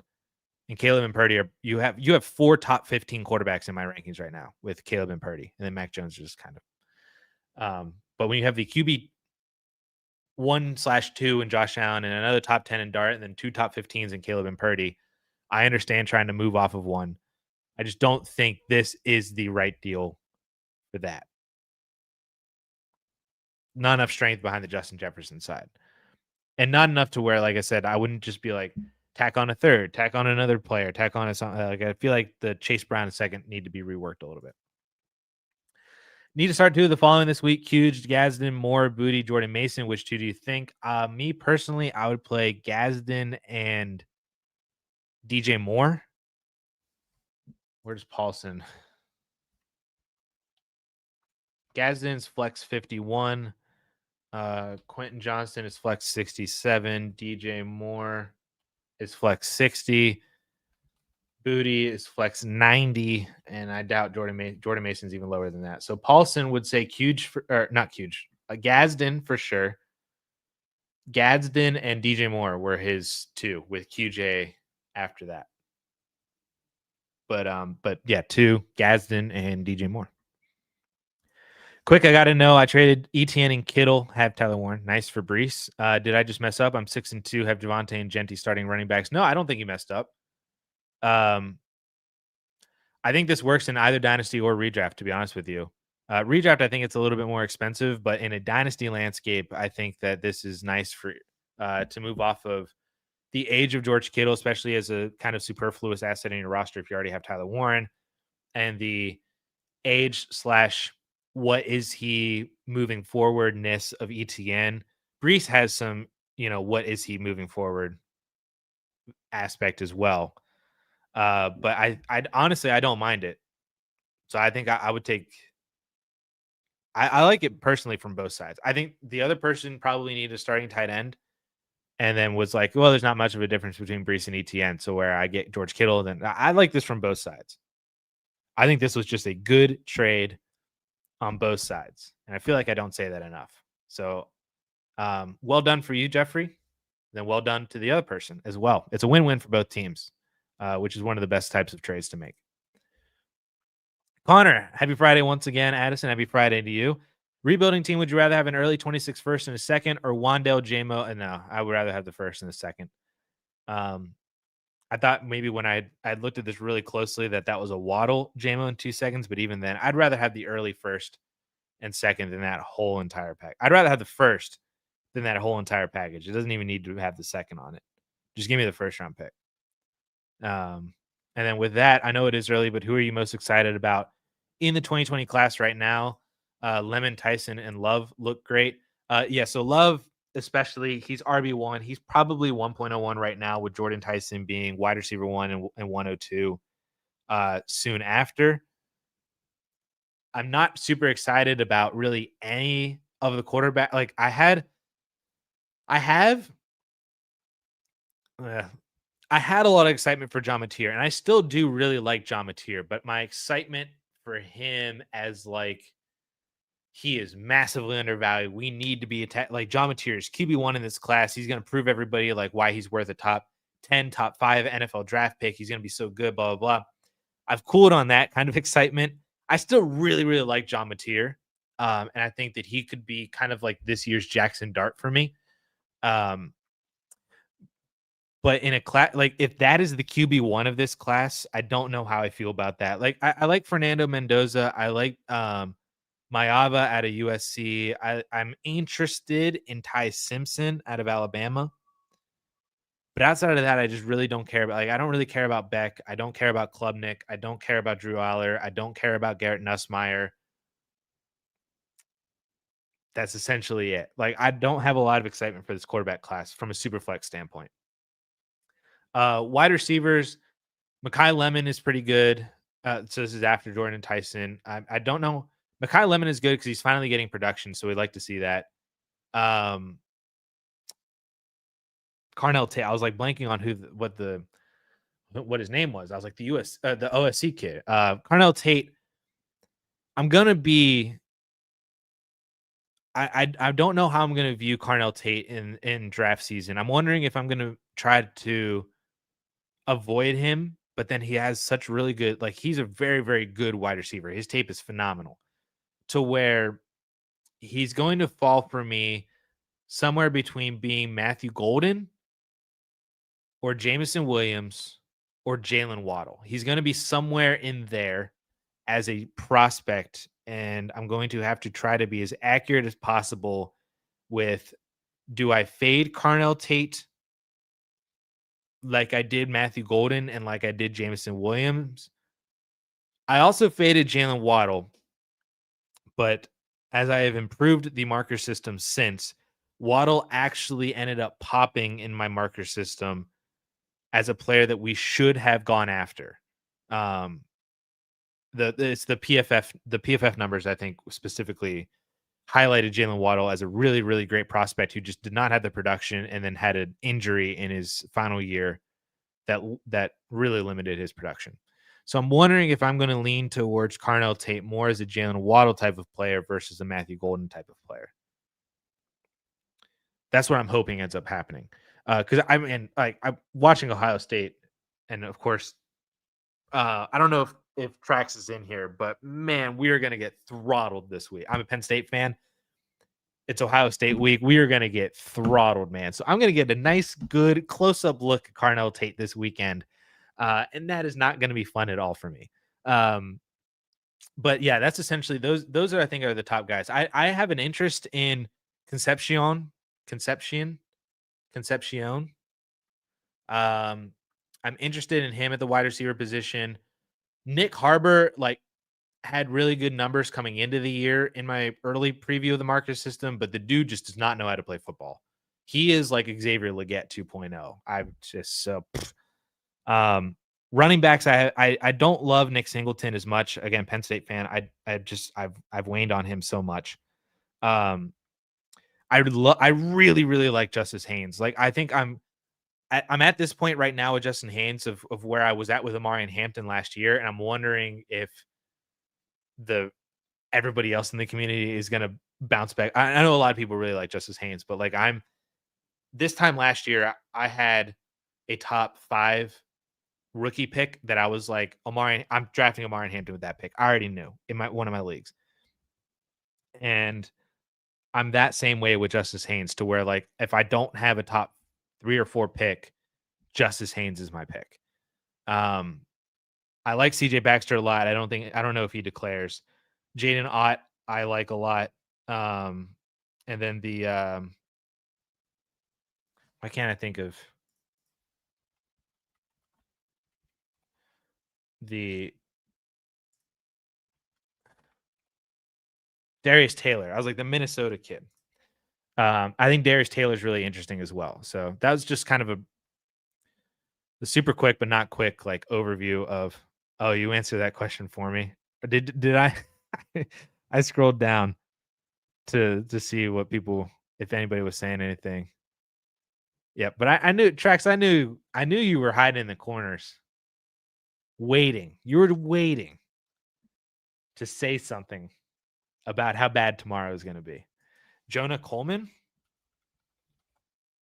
He's a Washington kid. Yeah. So I don't know everybody's name. Like I know it's like of the Washington kid's really good and blah blah blah. Yes, he's probably climbing up there quickly as well. Where's he at right now? 640 yards. He's really slowed recently, huh? 2 massive games to start the year with, including that 5 touchdown game, and then just hasn't been over 75 yards since. And he's been under 60 yards in 4 of the last 6 games. So yeah, I mean, yeah, he's definitely in there for sure. But maybe not where he was like after that 5 touchdown game. So we'll see where it's at with the marker system. I know that is on the docket, by the way, is a marker system update at some point over the next, I'll say 2 weeks. Because next week is going to be rankings week. And then I wanted to do like contender buys and rebuilder buys before like trade deadlines and stuff. Which do you guys have? When is your trade deadline if you have them in Dynasty? So then I kind of know. I'm kind of trying to look back on previous years to when we did them, and it's like around now. But I'm like, man, doing deadline buys to like lead into the playoffs in like weeks 9 or 10 just seems so early. Like, can I get away with doing them in like week 12? If I did them both in the same week, can I do that in week like 12 or 13? To where if I did rankings week this week, then I did a prospect marker update and then rebuilder buys. Our trade deadline is week 13, November 22nd trade deadline. Okay. Tracks your league is more progressive. Week 15. So you guys are basically telling me I've got to get it done in week 11, essentially. All right. Mine's at the end of week 10. Logan. Oh, no. That is so early, man. People need you guys. Do you like trade deadline? Okay, so we can have this whole entire conversation. There's so many. What do I do here? What do I do? While we're on the topic, we can have a trade deadline talk. No, I do not like trade deadlines in Dynasty. I understand why. Joanna's is in week 12. I'm gonna go back up to the top. I'm while we're on the topic of trade deadlines, I'm just gonna flow this in. Only for people in playoffs, anyone that misses can keep trading. I like that. That's a GOAT district rule. I don't love trade deadlines in Dynasty because I believe that the trading leading into and within fantasy playoffs can help with parity of your league so much more, to where that is a very specific time to where if a handcuff were to come up, that and a rebuilding team can get a second for them, that helps the rebuilder, that helps the contender. I understand why deadlines are in place to prevent people from fully selling out and ruining your team to sell out for the championship. Oh, I didn't win the championship. I'm peacing out. Oh, I did win the championship. Let me collect all my money and then I'll peace out anyway. I understand why the deadlines are in place to be protective against that. But at the core of it all, I feel like that's just like a person issue, to where if somebody were to do that, you don't want them in your league anyway. So obviously it's difficult to know who those people are if you're just joining random dynasty leagues online or something like that. To where maybe trade deadlines are a little bit more protective until you start understanding who people are and you build a little bit more trust with them, and then you can maybe get rid of them. Um, but personally, I prefer not having trade deadlines in Dynasty just because I like the activity. I like the people that I play Dynasty leagues with, and I trust, all of them, or, at least my commissioner trusts them. I'm not the commissioner of any of my Dynasty leagues, but my commissioner trusts all of them, and I trust them all as well. Um, and so, like, I've never had the deadline issue of like somebody just sells out specifically in week 15, 16, 17 to try to win. Cause like you could sell out in week 13 or 14 before your deadline and be in the same boat. So like a very it's not arbitrary, but it feels arbitrary of just like you can't trade for these specific 3 weeks of the year, but somebody could still ruin their lineup or ruin your future of your dynasty team and want to leave and make all those moves in week 12. So like it's just I get it, but I'd rather just not have the trade deadline personally. I don't mind Trax's Trax's my deadline is when is it's in the playoffs, but he said my deadline is only for people in playoffs. Anyone that misses can keep trading. So if you're not actively playing in the playoffs, you can trade.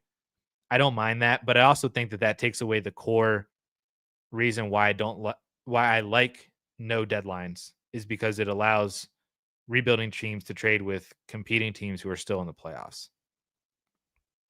Because I think that's just good for the league. I think it's better to take advantage of weird shifting values for those 3 specific weeks.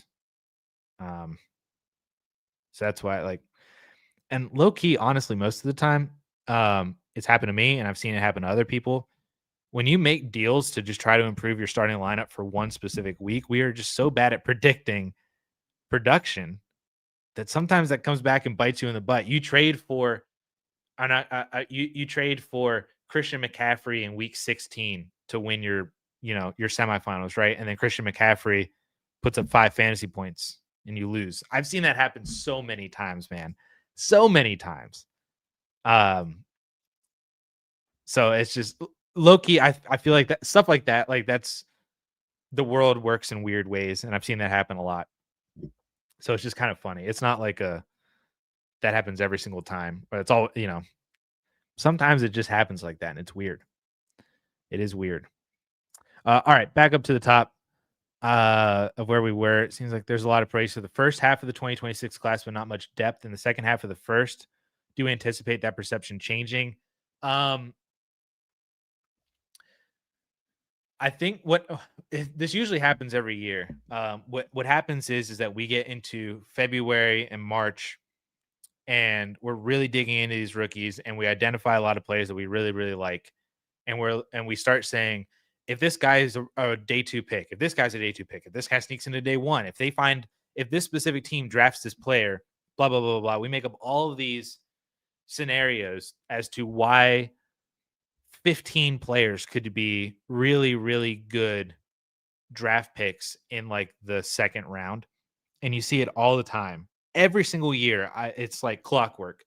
I see multiple people tweet out, this player is why you trade for your second round picks. You should trade for second round picks this year because you can get a shot at any one of these guys.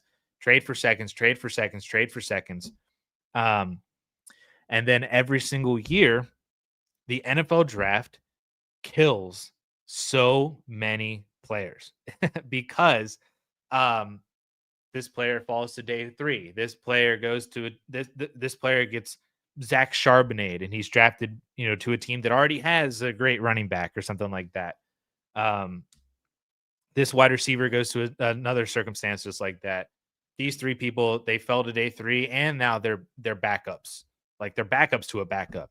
And every year I feel like I just see like there's in the first round, there's always like 2 to 3 tiers of players just in the first round itself then there is a massive drop off when you get into that second round range of players that we just don't have as much confidence in. You could hit on those players. Like Cam Scadaboo would have been a great pick in the second round this year, in that massive drop off cliff range.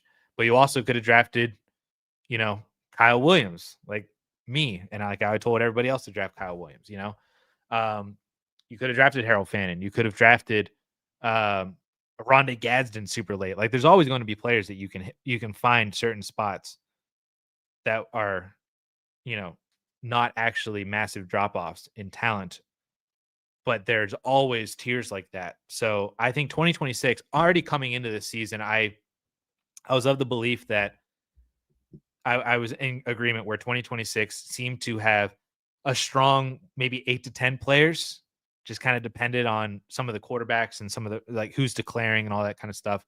But we'll say a strong top 10. But then after that, the depth got really suspect. And I think that is going to be true still post draft, but we're going to talk ourselves into why, a third or a fourth tier are like 7 or 8 players wide long. And why, if you still have, when we were doing pre draft mock drafts, I love the 1.07 because then I get this player and then I get this player at the 2.07 and I get my shot on the 307. But then the NFL draft just always kills stuff like that. So you'll probably see people trying to go back to saying this class is really deep. And we were wrong about 2026, but then the NFL draft will just bring us right back to where we were, essentially. And then you even get people like this where Trax is just, sometimes players just don't work out in the situations that we thought were going to be great. And then you get players like Emeka Ibuka who just, it doesn't matter that he's drafted to a team that already had Mike Evans and Chris Godwin and everything like that. Bucky Irving, it doesn't matter that he's drafted to a team that already had a Rashad White. You get players like that all the time as well. Jackson Dart coming up, just sometimes it just doesn't matter. And sometimes it does matter. So I think the depth of this class is going to be more suspect than usual. That's my final, where I'm at right now. Andrew, start Dart or Jane Daniels in a Superflex spot this week? I would start Jaden Daniels. Thank you for, it feels like an easy question, but I would start Jaden Daniels. He is ranked above Jackson Dart in Paulson's rankings. It's close, but he would play Jaden Daniels. Dak against Arizona, Kyler against a horrible Dallas defense this week. Ooh, quarterbacks in the same. I would play Dak, to be honest with you. Like Kyler, I get it, but like I would play Dak Prescott. Dak is the QB5 for Paulson and Kyler's QB6. I would just keep riding with Dak. The offense is better. We trust him more. I'd still play Dak. I get it. I get it though with Kyler, but I'd still play Dak. Happy post Halloween. Appreciate you taking the time for these streams. Love your content and trust your insight. Quickly climbing to the top of my favorite Dynasty content creators. Thank you so much. Believe in Steven. And to anybody else out there, if I am trying to get through all of these. We spent over 3 hours doing this AMA last week. I would like to not do 3 hours again today, but it was fun last week. So I do try to go like in order, unless you send a super chat, but in order. So I will eventually get to your question. So I appreciate you sticking with me, even if it takes 30 minutes to get to it. But I do try to answer all these questions for sure. And I usually do answer all the questions. I just have to drink a lot of water during and after. As a contender, should I try to trade Ladd or Rome for Bucky/White and Gadsden? 12 team, one quarterback. My team is stacked besides RB2. Gadsden would then be behind McBride.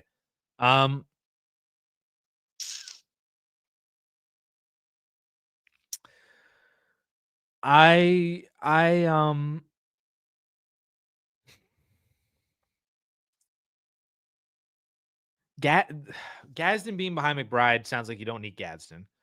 And then I would rather have Ladd and Rome over Bucky, just from a dynasty standpoint. I'm not opposed to, like, from a value standpoint, I think it's fine to get Bucky, White, and Gadsden for either one of these two wide receivers. And of the two, I probably would be more willing to trade away Ladd. But if you want to trade away Rome, I think that's all right. But I think just from a dynasty standpoint and the fact that you don't need Gadsden because you already have McBride, I question it a little bit more. And it kind of goes back to, do you need a running back too, but do you need Bucky to fill your RB2 spot? Can you go buy Jalen Warren? Can you go buy DeAndre Swift? Can you go buy people seem to be really down on Kyron. We had that Kyron question earlier. Can you go buy Kyron? Can you go buy, like, are there cheaper running backs that you can go buy just to fill that RB2 spot for the remainder of the year? And then maybe you draft a running back next year that enters into that upper echelon of running back talent. Then you still have Ladd and Rome. You got McBride, your tight end 1. That's my only question from a dynasty standpoint of, is this a move you have to do just to fill in your RB2 spot? That generally, I always want that spot to be the weakest. So I don't think I would sacrifice a top 12-ish dynasty wide receiver for a tight end that I don't need and a top 10 running back who currently is injured. Ruled out for the Titans this week. Calvin Ridley once again ruled out. Hate to see it. How's the Scott Fishbowl team doing? Terrible. Do I have a win? I think I do have one win, but I did not win against the median. I am 4-12. What? I'm 4-12, and I'm projected to win this week. My team is awful, dude. I'm starting my starting lineup this week. I had Achane last night, so that was great. I got Chase Brown, Alec Pierce, Jonnu Smith, Zach Charbonnet, Theo Johnson, Stephon Diggs, Jeremy McNichols, Metcalf, Murray, and Daniels. So, like, I had drafted Jaden Reed. He got hurt. I drafted Brian Robinson. That was before he got traded, thinking that I was going to have the RB1 for Washington. That didn't work. Daniels I haven't had for some points of this year. Chase Brown has sucked for the majority of the year. Metcalf has been on and off. Like, my team overall is just the most below average team possible. That is just, this is the worst Scott Fishbowl year I've ever had. It was awful. So I'm not having fun there. And I've I've given up on my Scott Fishbowl team. I'm still staying in the lineup every single week. But I've given up on it. It's not good. How's y'all's Scott Fishbowl team doing? Hopefully better than mine. Not great. So I would play, of this group, I would probably play Rondé Gadsden or Woody Marks. Rondé's out. So who's Paulson say? Because Marks low-key, he has Marks, or he has Gadsden ahead of Marks, so he would play Gadsden as well. I'm not even going to look at Hawkinson or Bourne. Actually, I am. Yeah, they're both lower. So he would play Gadsden as well. I would play Gadsden. Play Gadsden. How much are you willing to pay for Daniel Jones? My team is a fringe contender, but my only quarterbacks are Darnold and Gabriel / Sanders. Been getting by with Mac Jones. Daniel Jones, I think I'm willing to pay a late first. So if you're a contender and you still have your late first, I think I'm willing to pay that for Daniel Jones. I don't love it, but I think I would be willing to pay a late first for Daniel Jones. I'm not paying more than that. But if you can still buy him for less than that, or if you could do Dylan Gabriel and Shedeur Sanders and some other piece that is kind of like a first, but not really, so that you, in essence, aren't really paying a first, then I would love to do that. Somewhere in and around there. Maybe all those wide receivers that I had just kind of mentioned too, where it was like, Smith and Flowers and Matthew Golden or Colton Sutton or Michael Pittman.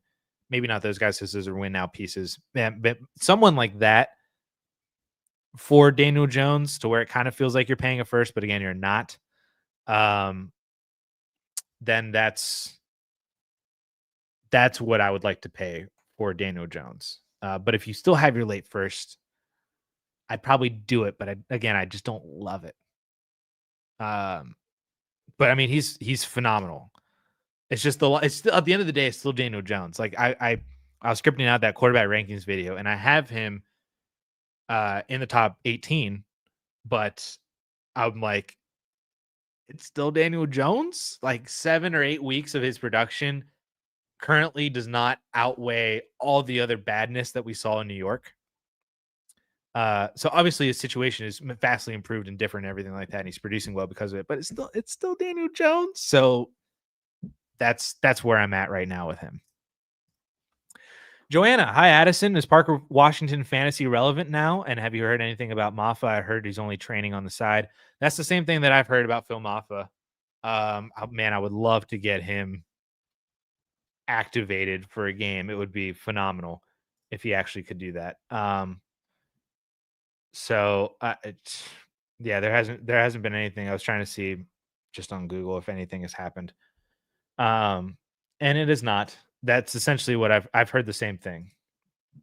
And it sucks because we could have had an opportunity here after Miles Sanders went down. I mean, there still is an opportunity because I do think that Phil Maffa is just better than Jaden Blue. But he needs to get healthy. So that's where we're at. As for Parker Washington, though, yes, absolutely. He is fantasy relevant. I mean, he already kind of was to a degree fantasy relevant as the wide receiver 3 for Jacksonville. But I mean, he was kind of in some games was the wide receiver 1 because Lawrence only looks at him. So now without Travis Hunter for effectively the rest of the year, if he's the wide receiver 2, and especially if BTJ continues to have weird issues just with the game plan, with catching the ball, with his shoulder injury that he had before the bye week, Washington, I think, could be a very fantasy relevant piece for the remainder of the season, and could be a top 30 top 25 wide receiver over the second half of the season. So absolutely pick him up if he's on dynasty waiver wires. And I picked him up. I had Romeo Dobbs, so I dropped Romeo Dobbs for Parker Washington in one of my redraft leagues, and then I dropped, who did I drop in my other one? Oh, I had Emmanuel Wilson stash, so I dropped. I don't have Josh Jacobs, but I just was stashing Emmanuel Wilson just in case something were to happen with Jacobs. But I would still like to have Wilson stashed. But I needed a spot starter for. Am I mixing up my leagues? Anyway, I forget. I dropped Emmanuel Wilson and Romeo Dobbs for Parker Washington after the Travis Hunter news, my redraft leagues. And then absolutely pick him up in Dynasty if he's still available. Oliver, are we buying Travis Hunter or are we buying Travis Hunter? We're buying Travis Hunter. Happy Halloween, Oliver. Good to see you in here. Let's see. Genty and Worthy for Derrick Henry, who wins. I have lots of wide receiver room and need a good RB1 since Genty is my RB1. This is in redraft. Honestly, I'm fine both ways. I think Xavier Worthy is kind of dead, but Henry versus Genty, I probably would rather have Derrick Henry. So yeah, I think I would take the Derrick Henry side on this one. So yeah. Give me Derrick Henry. Cut would be Garendo of 4. I would cut Jerome Ford for Ronnie Gadsden easily, and then try to see if you can trade Dallas Goedert. So yeah, I would drop Jerome Ford, add Gadsden off your taxi, try to get a second for Dallas Goedert. Rebuilding London and Waddle or Garrett Wilson in an early mid first. I would take London and Waddle. I would take London over Garrett Wilson. I would take Waddle over. Well, I would take an early first over Waddle, but a mid-ish first, like 106, 107. I'd probably take Waddle over that. But I do want London over Garrett Wilson. So as a total package, I would take the London and Waddle side on this one. What do you think about CeeDee Lamb for Malik Neighbors and Chase Brown? Contenders trying to get Lamb. I would like someone better than Chase Brown. Like I'm assuming you're rebuilding, so you're trying to move CeeDee Lamb, or the contender is trying to buy CeeDee Lamb off of you as a more rebuilder and wants to give you Malik Neighbors, but I don't think Chase Brown is that piece that fits. And then yeah, James is like, are you going to flip Chase Brown? I do that if you're only flipping Chase Brown to someone for a piece.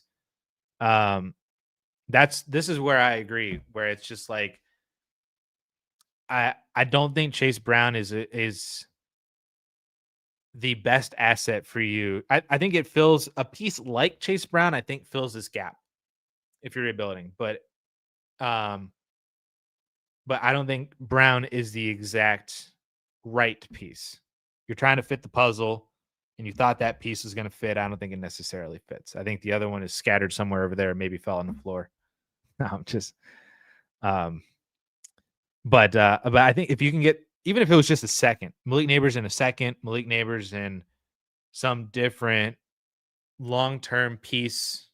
I don't know what else he has, but I'd be more interested in pivoting off of Chase Brown in this deal. Vinny, with a keep trade, cut Penn State wide receivers for fun. A-Rob, Godwin, Dotson, but also start Love or Daniels this week. I would start Daniels. Love is a great start as well. Paulson has Daniels as QB9 and Love as QB11. But I would start Daniels. Paulson would say Daniels as well. Now, this Penn State wide receiver keep trade cut.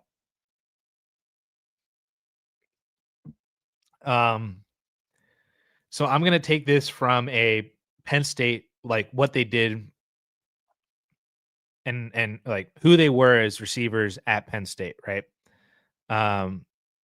So obviously, like I've watched all of them. Godwin was the receiver was their wide receiver one when I was there in college. Allen Robinson was their wide receiver one through my high school years, and then Dotson was their wide receiver one as I was graduating from college and moving into adulthood. Keep trade cut. Oh man.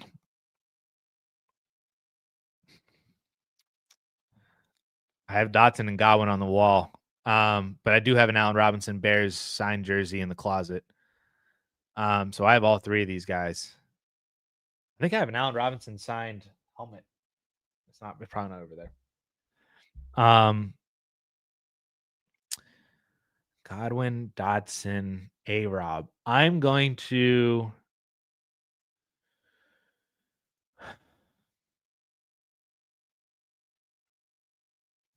keep Jahan Dotson.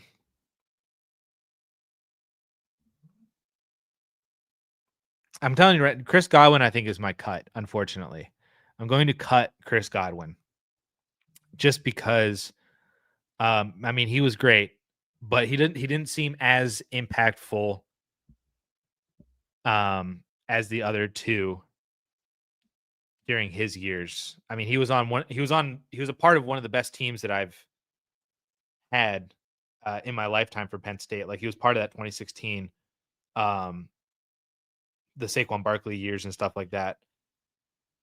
But I mean, he was great, but he wasn't as good, I think, as a Robin Dotson. Now, the keep and the trade between the two, dude, Dotson was just so different, man. But Allen Robinson was too. But I hated Christian Hackenberg. I hated Hackenberg so much. But Allen Robinson has given me one of my top memories, not only as a Penn State fan, but as a sports fan. And I was at that Michigan game that went into 4 overtimes. But the only reason why we went into overtime was because Hackenberg threw a Hail Mary up to Allen Robinson, who went up and got it and caught it and came down with it on the half-yard line for Hack then to sneak it into to send it into overtime. That catch was one of the greatest memories of my life because I was at that game with my dad. Do I keep Allen Robinson because of that? I do. I keep Allen Robinson because of that. Keep Allen Robinson, trade Jahan Dotson, cut Chris Godwin. Man, that is hard. Met and got tattooed with A-Rob when he was here in Jacksonville. One of the coolest dudes. Happy you didn't cut my guy. Yeah, I mean, yeah. Yep. It's that memory that got him for me. That A-Rob memory of being at that game and then trade Jahan Dotson and then cut Chris Godwin, unfortunately. Oh man, that was tough though. We just don't have we need a wide receiver like that again. We have not had a wide receiver like that since Dotson. I mean, Parker Washington kind of, but man, to have a wide receiver like that, that was one of the biggest. He got that tattooed on his ribs. That was the tat he got when I was there. He got that catch tattooed on his ribs. Dude, that is awesome. Wait, is there a picture of it?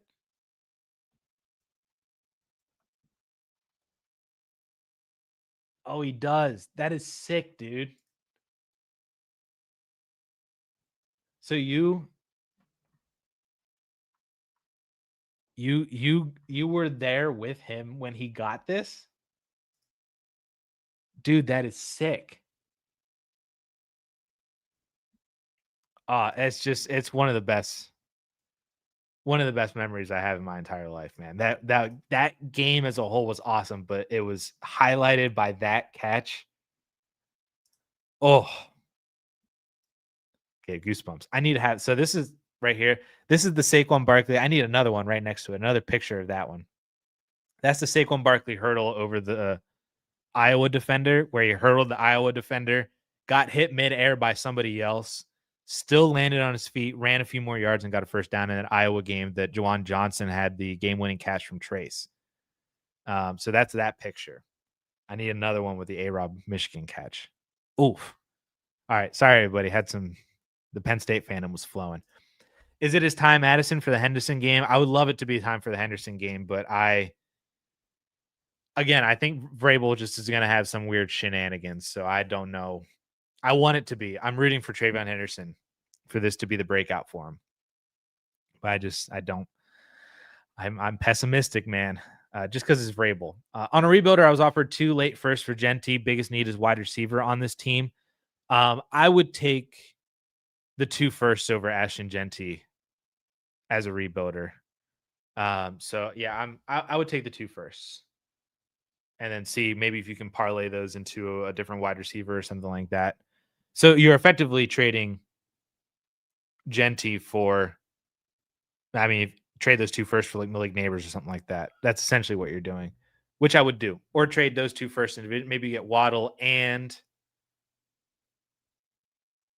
something, I don't know, something else like that. I'll take the 2 firsts though. Are you watching the Penn State versus Ohio State game tomorrow? It's the big noon game, right? Is it noon? I hate that so much. So because it's at noon, I'm gonna say probably not. Usually just because I give the wife and kid my Saturdays because then Sundays are for NFL for the job. So noon games are harder to watch, but maybe we'll see. I can throw it on if we're still at home. I already know what's gonna happen though. It's not gonna be fun. So why would I watch it? Ray G saying Mendoza is going to be a top quarterback. He probably is. In terms of what everything that the NFL is looking for, I bet you Mendoza is probably the first quarterback off the board. And then he'll probably be a top 5 super flex pick in rookie drafts, maybe even top 3. We'll see where the other players are. Burrow and Fannin for Mahomes. Dude, this is weird. Because I literally did almost this exact deal yesterday. I've had Burrow on the only team that I had Burrow on. It's a contender. I've had him this whole entire time ever since he got hurt, trying to move him until finally yesterday, the guy who had Patrick Mahomes is starting to rebuild because he's I think 3-5, 2-6, but he's like last in points for now. And I traded him Burrow, Fannin, and my 27 first for Mahomes and Khalil Shakir. Now, there's also, this is an RSO league, so there's salary caps and contract implications that can make the values of players kind of weird. I did overpay. I 100%. I'm like, I know this is an overpay, but I wanted Mahomes in my QB2 spot because I didn't have another quarterback. I had Drake May in my QB spot. I don't have anybody else. I have like Malik Willis on my bench. So I haven't had a quarterback this whole entire time, and yet I'm 5-3. And I'm playing him this week, so I'm going to be 6-3 because I'm predicted to win by like 60. And he just gave me Mahomes. So I made this exact deal almost essentially to go get Mahomes. So yes, I would take Patrick Mahomes. It sucks to lose Fannin like that because I think Fannin is going to be really good for Dynasty. But you also have Gadsden, and very similar to me, like you kind of don't really have another quarterback.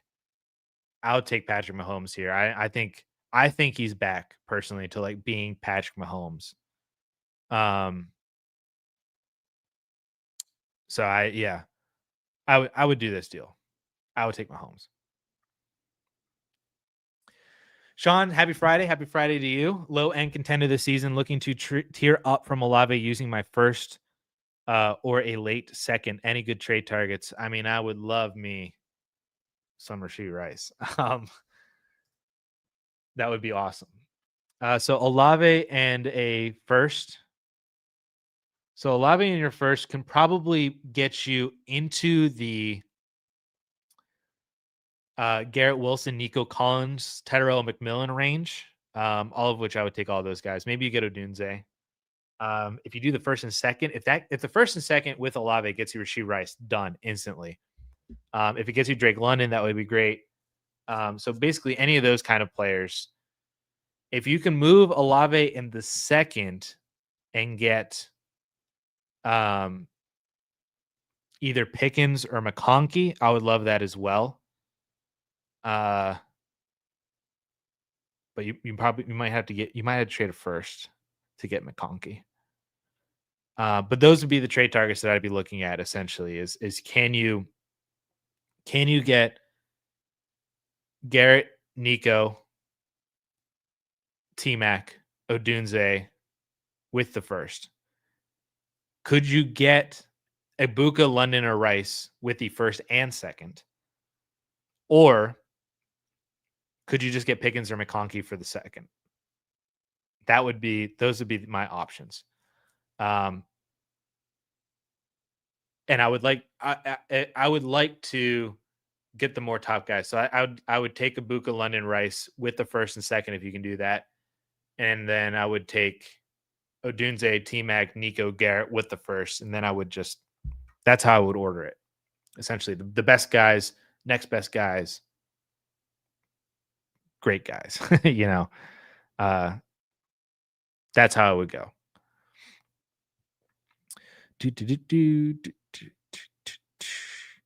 What are your tips for cleaning up roster spots? Dynasty, Titan, Premium, Superflex. I swear I have so many garbage guys.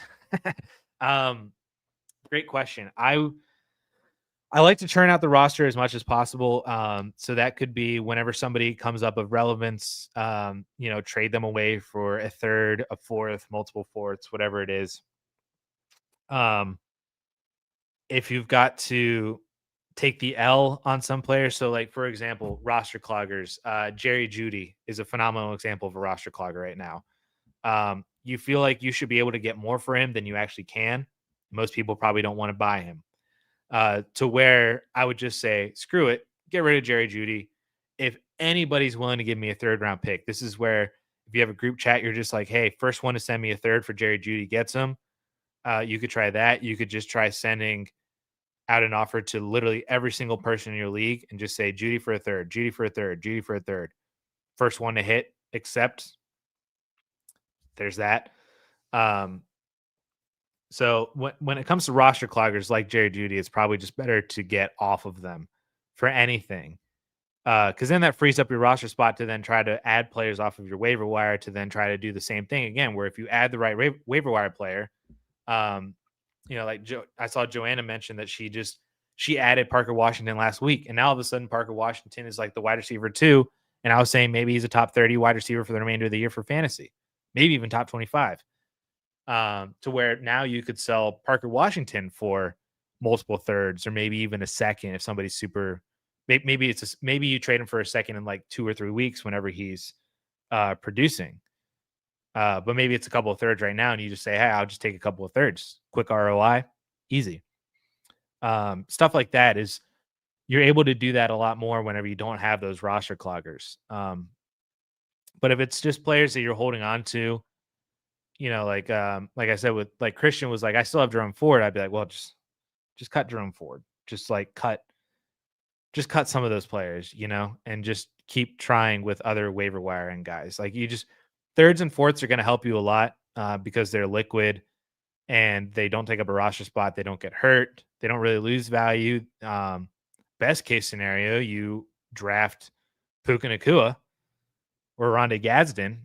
A worst case scenario, you draft somebody who sucks, and you're back in the same boat. But at least you tried. At least you did something, So I would just be actively trying to move off of anybody that you can for thirds and fourths, or just cut people who just aren't worth it. Throw them in on bigger deals if you can, anything like that. Just get rid of them. If you got to trade 2 guys for just 1/3, just do that. Trade 2 guys for 1/4, just do that. All that kind of stuff. Just get rid of guys. 3 and 5 and need to win, 1 for the flex between ETN, Bam Knight, and Juwan Jennings. I'll play ETN this week. The matchup is great against Vegas. I like Bam Knight too, but I think I trust ETN just a little bit more. ETN is Paulson's RB 16, and Bam Knight is RB 20. But they are projected almost 3.5 PPR fantasy points apart. And then Juwan Jennings is he's right in between, essentially. But if you only need one, I would start Travis Etienne this week. Also, Drake May or Daniel Jones, feel like I gotta keep riding Drake May. You gotta keep going. I've had the same situation this entire year. I drafted Drake May in a redraft league, and then I picked up Daniel Jones in like week 1. And I have no idea who to play every single week. I've played Drake May pretty much every single week. And it hasn't upset me. Maybe there's weeks where, it was more optimal to have played Daniel Jones. He gets 27 points and Drake May gets 24. But like, I haven't been upset about just playing Drake May every single week. This week specifically, Paulson does have Drake May ahead, even though Daniel Jones has a much better matchup. But at the end of the day, it's still Drake May. And Atlanta just got torched by Tua last week. So I'll play Drake May. Kirk, Horton, Price, or Wicks as a first wide receiver? Price. I think I would go Horton of this group. Hold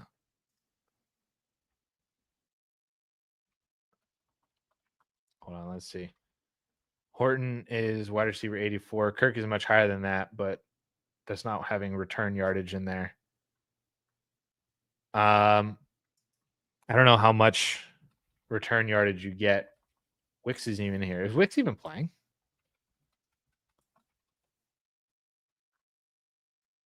Wicks isn't practicing today, so Wicks might not even play. Do I know who this Price is?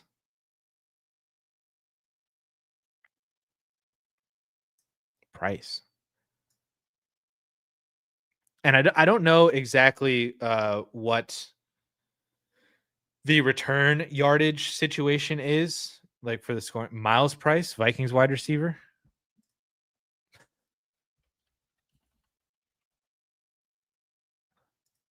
I feel like I'm Conor McGregor right now. I was like, who the f- is that guy?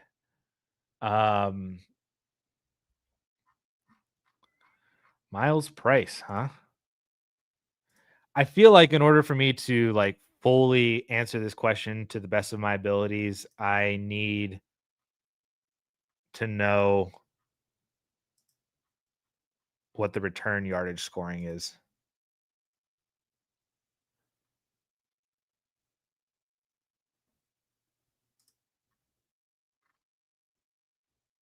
Wow, Miles Price returns a lot of kicks. Holy crap. Is he scoring like more than Horton and Kirk? I don't play in any return yardage leagues, so like I have no like barometer for how these guys are even scoring.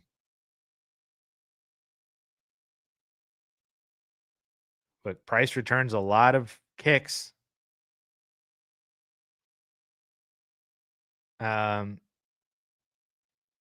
the one thing that might suck though, so Price is a punt returner as well. Is he going to return a lot of punts against Detroit? That's ah. So like because like he didn't return any punts last week against the Chargers because they got blown out, and only returned one punt against Philly because they got beat.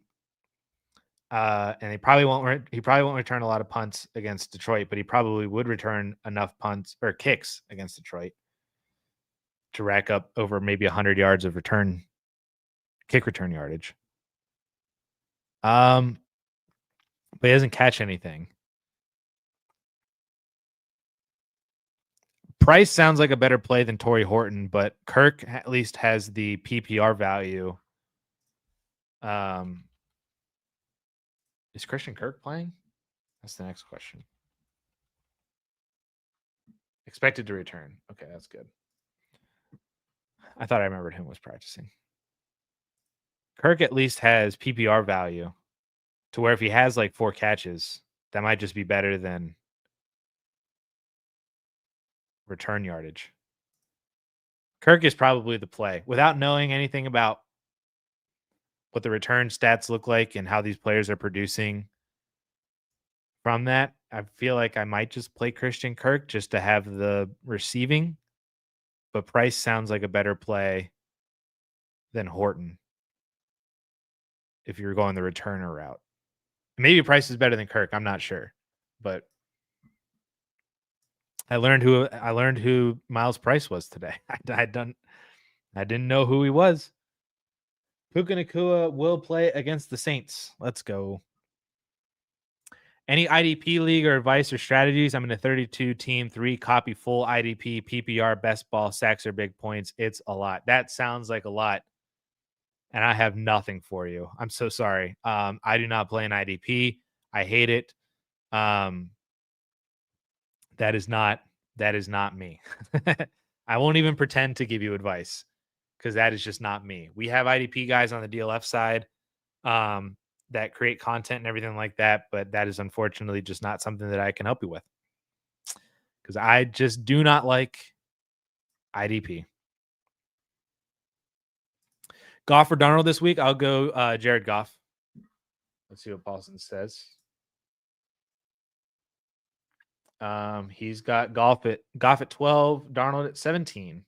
So Paulson would also say Goff. Goff. How do you feel about the Vikings offense with JJ McCarthy back? I don't love it. Is optimistically pessimistic a phrase? That's not a phrase at all.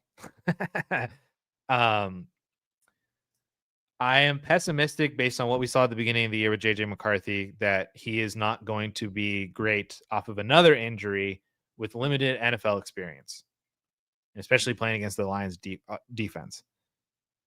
But I'm still optimistic in the sense that he's better than Carson Wentz if they let him throw and he just throws a bunch to Justin Jefferson and enough Jordan Addison that he could be good and the receiving weapons could be good and the offense could be good. So I'm pessimistic for what's going to happen over the next few weeks, but I'm still optimistic for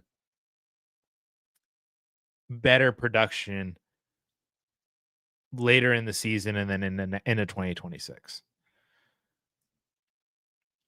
I mean, it's still at the end of the day, it's still Justin Jefferson. Maybe the ceiling's not there, but it's still Justin Jefferson. And especially for Dynasty, you can't make any moves based off of that. Addison is just kind of maybe he's not the wide receiver 2 he was for fantasy with Wentz there. maybe he's more of a wide receiver 3 type of hey, you might have better options this week than Addison.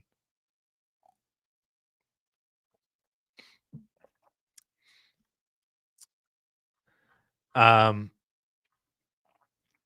I would pay RJ Harvey for Daniel Jones. Yes, that's a good name because he kind of rides the gap fringe of a first, but isn't really a first. So yeah, I would rather have Daniel Jones than RJ Harvey. So yeah, that's a good one. 1 and 2 are London and Buka. Other wide receivers are Ayuk, Downs, Higgins, Coker. Looking to upgrade as a rebuild, but not sure to target. Any suggestions? Can you get up into using any of those two? Can you like Ricky Pearsall? I think is a really good buy opportunity right now. Um, could you maybe move over to a Luther Burden off of Higgins? Um, or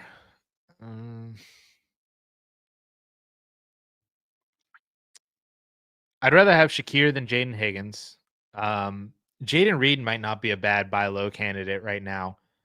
If you could add to Jalen Coker to go get Jaden Reed, that could be interesting. Move off of Ayuk to go get like add some. You're probably gonna have to add something to all these guys to get these players. But those are essentially like if you want a really good, I think higher end buy option, it's Ricky Pearsall.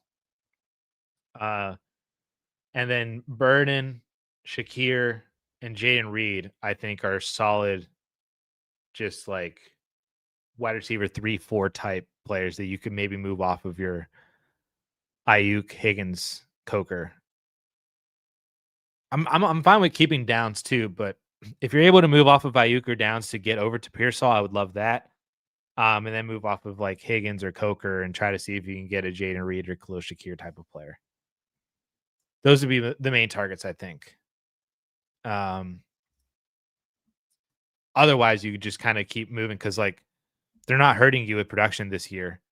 So you could still see maybe Ayuk does look better off of the injury and is back to being the wide receiver 1 for San Fran.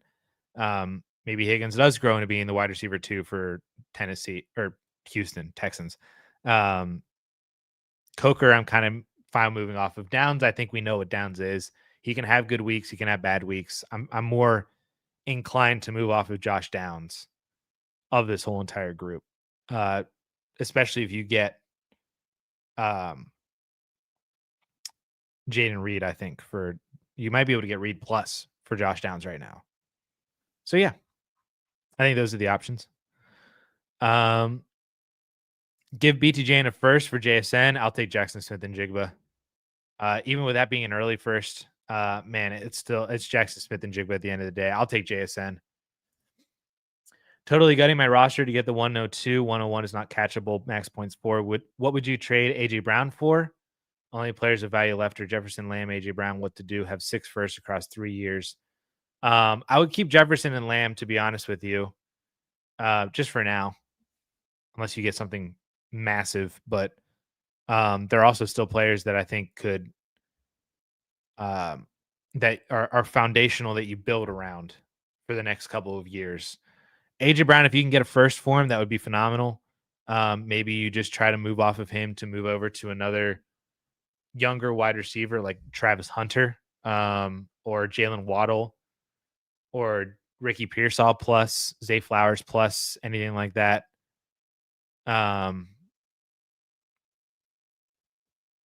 So yeah, that's probably that's what I would be looking for with AJ Brown, and then just hold on to Jefferson and Lamb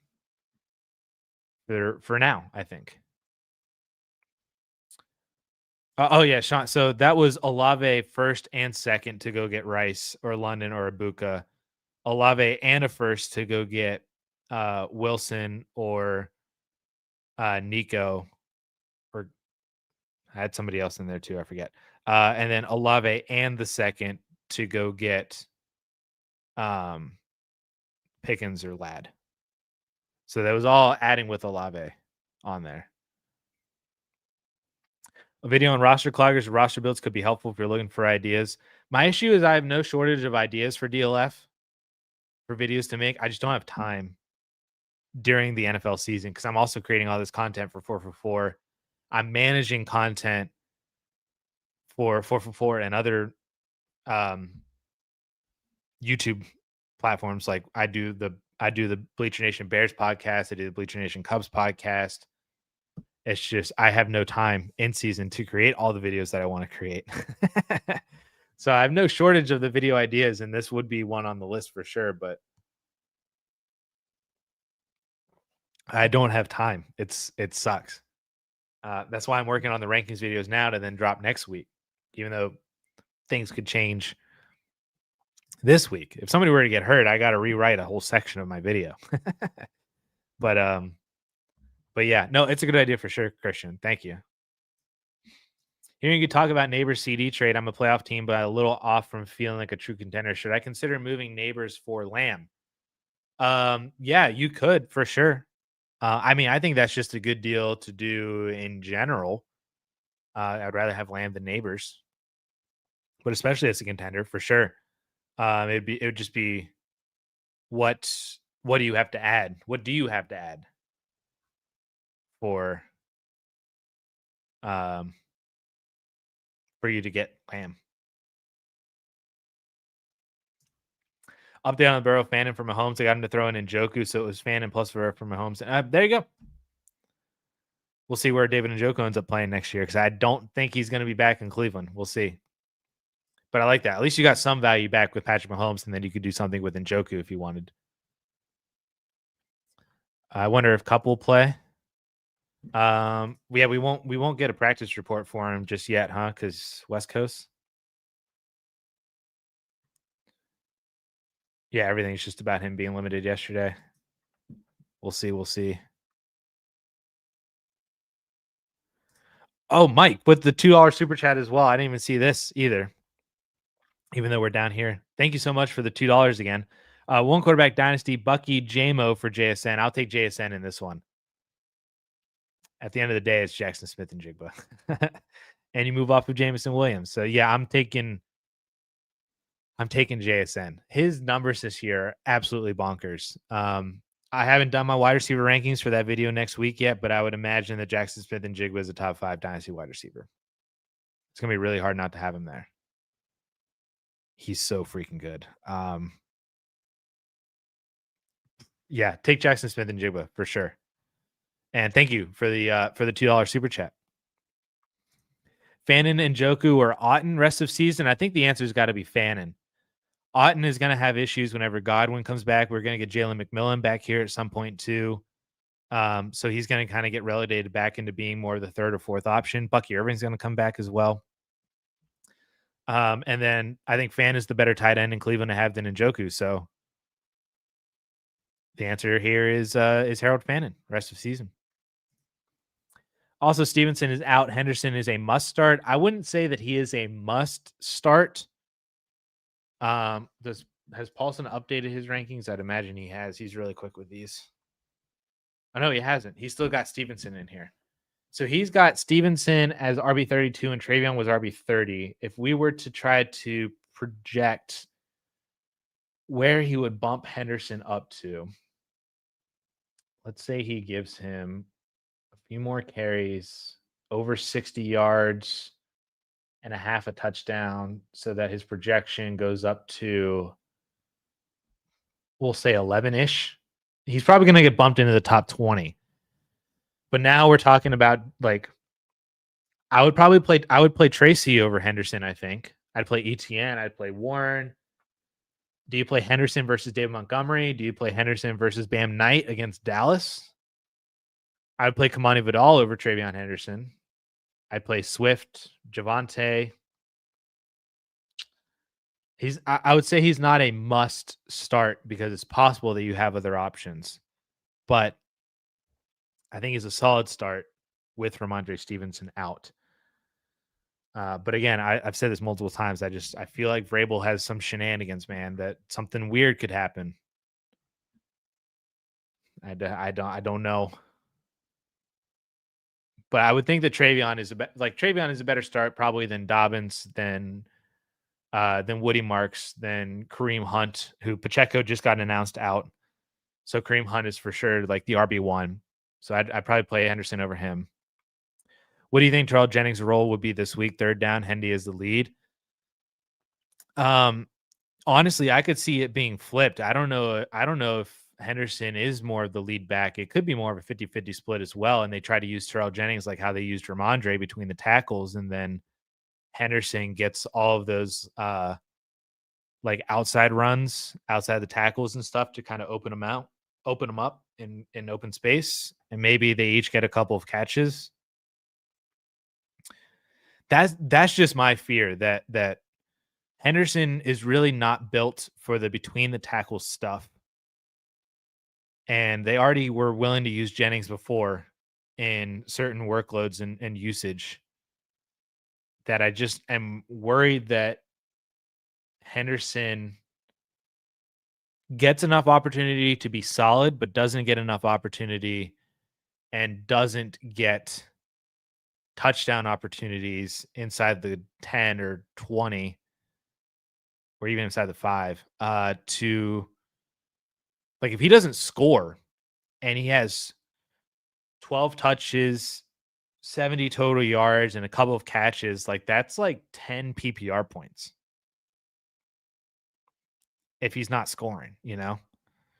If he scores, then it's fine. But if he's not scoring, you know, it's rough. That's why I think that he's not a must start, but he's a solid start. And then I think Dearness Johnson was on the practice squad. Are they going to call him up? Oh, we don't have any news. The fantasy footballers just put out a blurb saying that Dearness could be elevated from the practice squad from week 9, which, makes sense. But yeah, he was practice squad, but maybe he would be elevated. Yeah, bump up with this injury. So, man, I used to like Dearness Johnson a lot. When he was in his Cleveland days, I thought Dearness Johnson was a really good stash. He just never ended up really ever being anything. He had a couple weeks. I started him a couple times. He had a couple good weeks for fantasy. That's why I love that. I think Dearness Johnson was one of the big reasons for why I love handcuff running back so much. It's just because you can just find guys like him. They just, doesn't matter how trash they are. And then you just get those weeks, like Bam Knight right now. Sometimes you just get those weeks. It doesn't matter how bad they are or if they're the RB3 on the team. Sometimes people just get those opportunities. And that's why I want to stash all those players. Yeah, Bam Knight, read my mind. There you go. With that being said, Kamara, Kareem, Henderson, Bam, or Woody? Oh my gosh. How many are you starting? Half PPR as well. Am I just picking one guy of this list?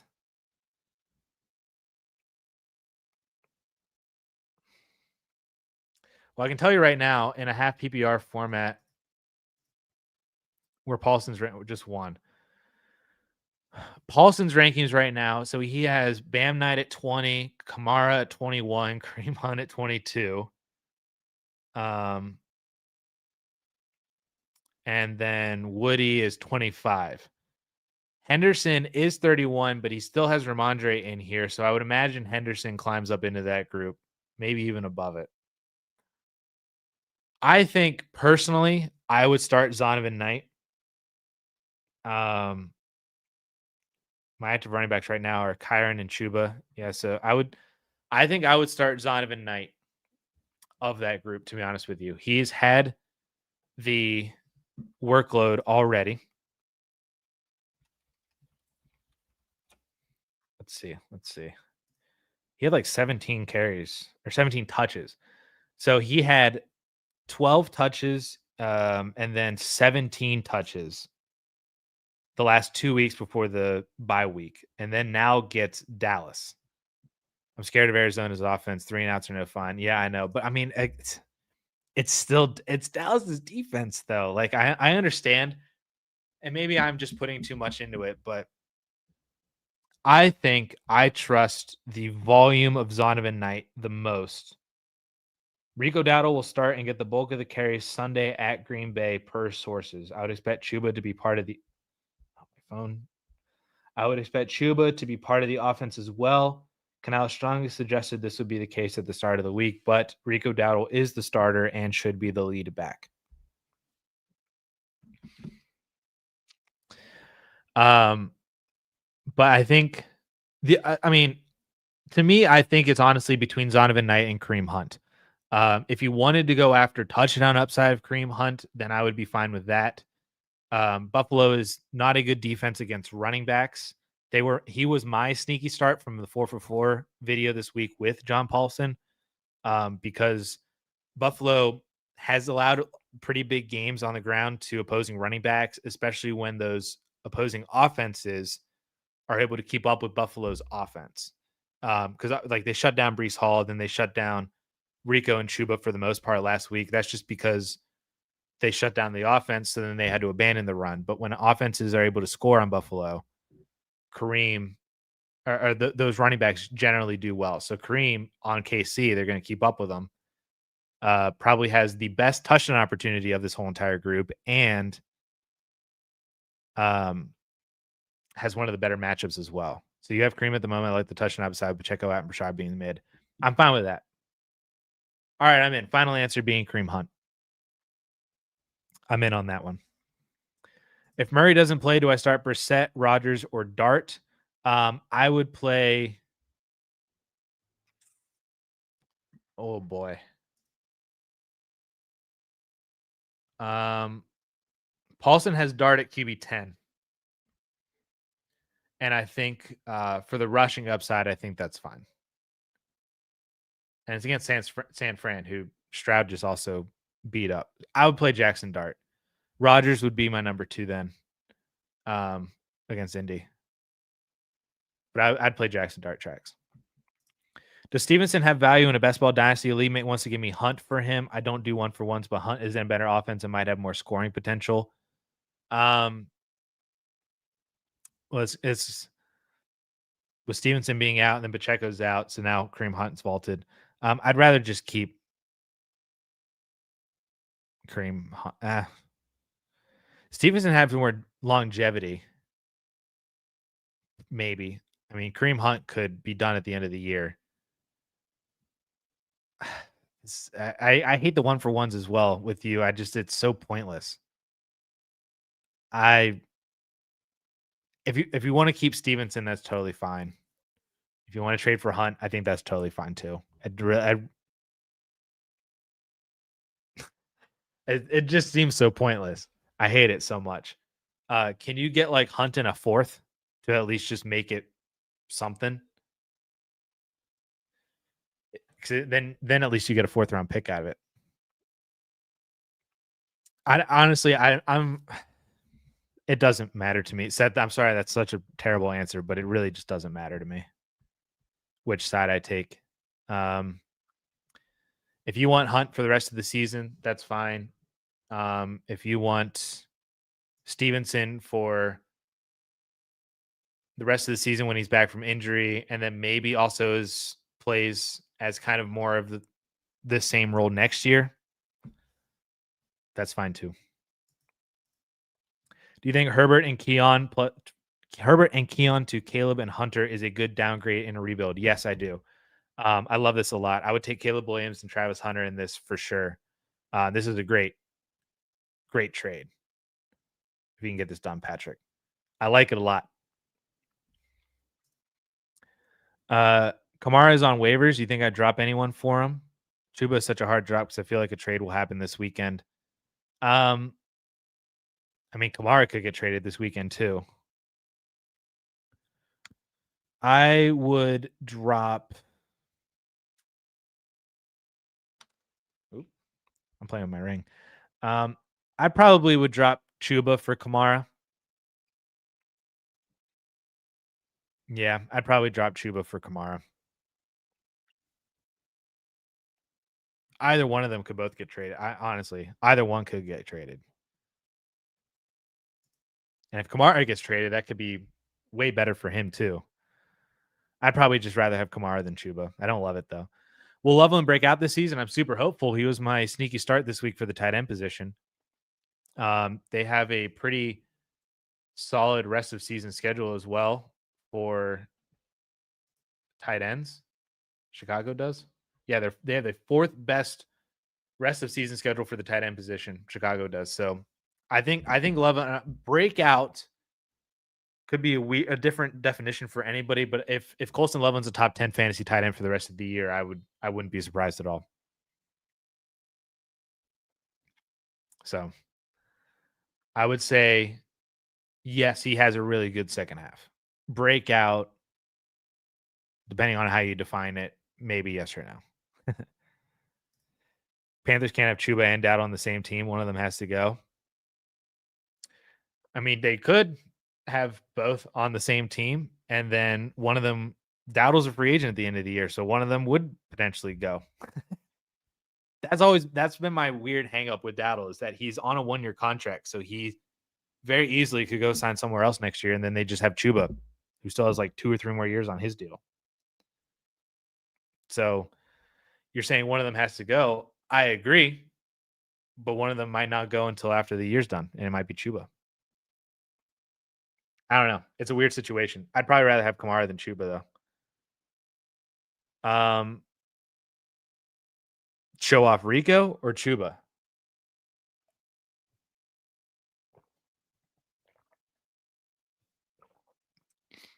They could maybe try to show off Rico, but I don't know. I don't know how much more showing off they need to for Rico after his massive 200-yard games, essentially. I highly doubt that they sign Rico to a multi-year extension while also having Chuba on the team. Then there's still Jonathan Brooks, which I think Jonathan Brooks is kind of dead. It's really unfortunate, but I don't think he's going to be an impact on the Panthers at all. Yeah, that's what I just read, that Rico is starting this week and getting the bulk of the carry. So they're not going to show off Chuba for a trade. They don't need to show off Rico for a trade anymore because he's already been the more effective running back, and he's had, all they have to do to be like, hey, is Rico good? Yeah, look at what he did against Dallas and Miami, dude. So yeah. I don't know what to make of the Carolina Panthers backfield, and Rico I think is just the better running back right now. We'll see what happens in the offseason. Any word on what the Hunter injury is? I heard non-contact is in an ACL. I don't believe it's an ACL, because they asked Liam Cohen if Hunter could be back if the Jaguars made the playoffs, and he said, I don't know. But the fact that he left it up in the air makes it sound like to me that it's not an ACL. Jeff Mueller, the injury guy that I was talking about earlier, it said that he says, curious if we'll hear news about surgery such as a scope or a cleanup for a meniscus tear. So he's wondering if maybe it's the meniscus and not not like an ACL or anything like that. And it sounds like the way that they're talking about it sounds like it's more than just a sprain.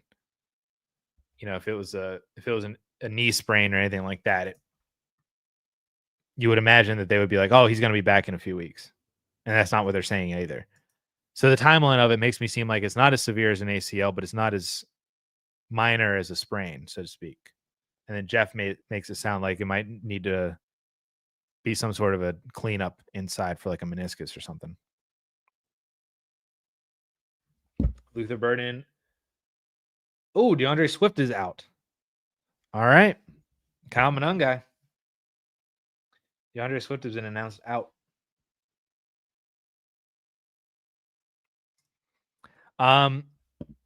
They are throwing the ball. That's the answer. They're just legit. They are throwing the ball. That's where all of his touches are going, and they're just not throwing it to him. You look at what happened in this Bucs Saints game. Shuck threw it 30 times. Spencer Rattler threw it 21 times. 51 pass attempts in that Buccaneers game. You look at the Bears game. Rattler threw it 32 times. Kamara had 11 carries. I mean, their offense isn't good either. We know that too. So they throw the ball a lot or they don't have the ball a lot. One of the two. That's where all of Kamara's touches are going. And they're not throwing it to him, which sucks. That's why I'm hopeful he gets dealt, but he probably won't. This deadline might just come and go. It doesn't seem like anybody's getting traded today or tomorrow. Nobody's going to get traded on Sunday. So then we have Monday, Tuesday, maybe. We'll see. Not even the full day Tuesday till 4:00 Tuesday. So we'll see.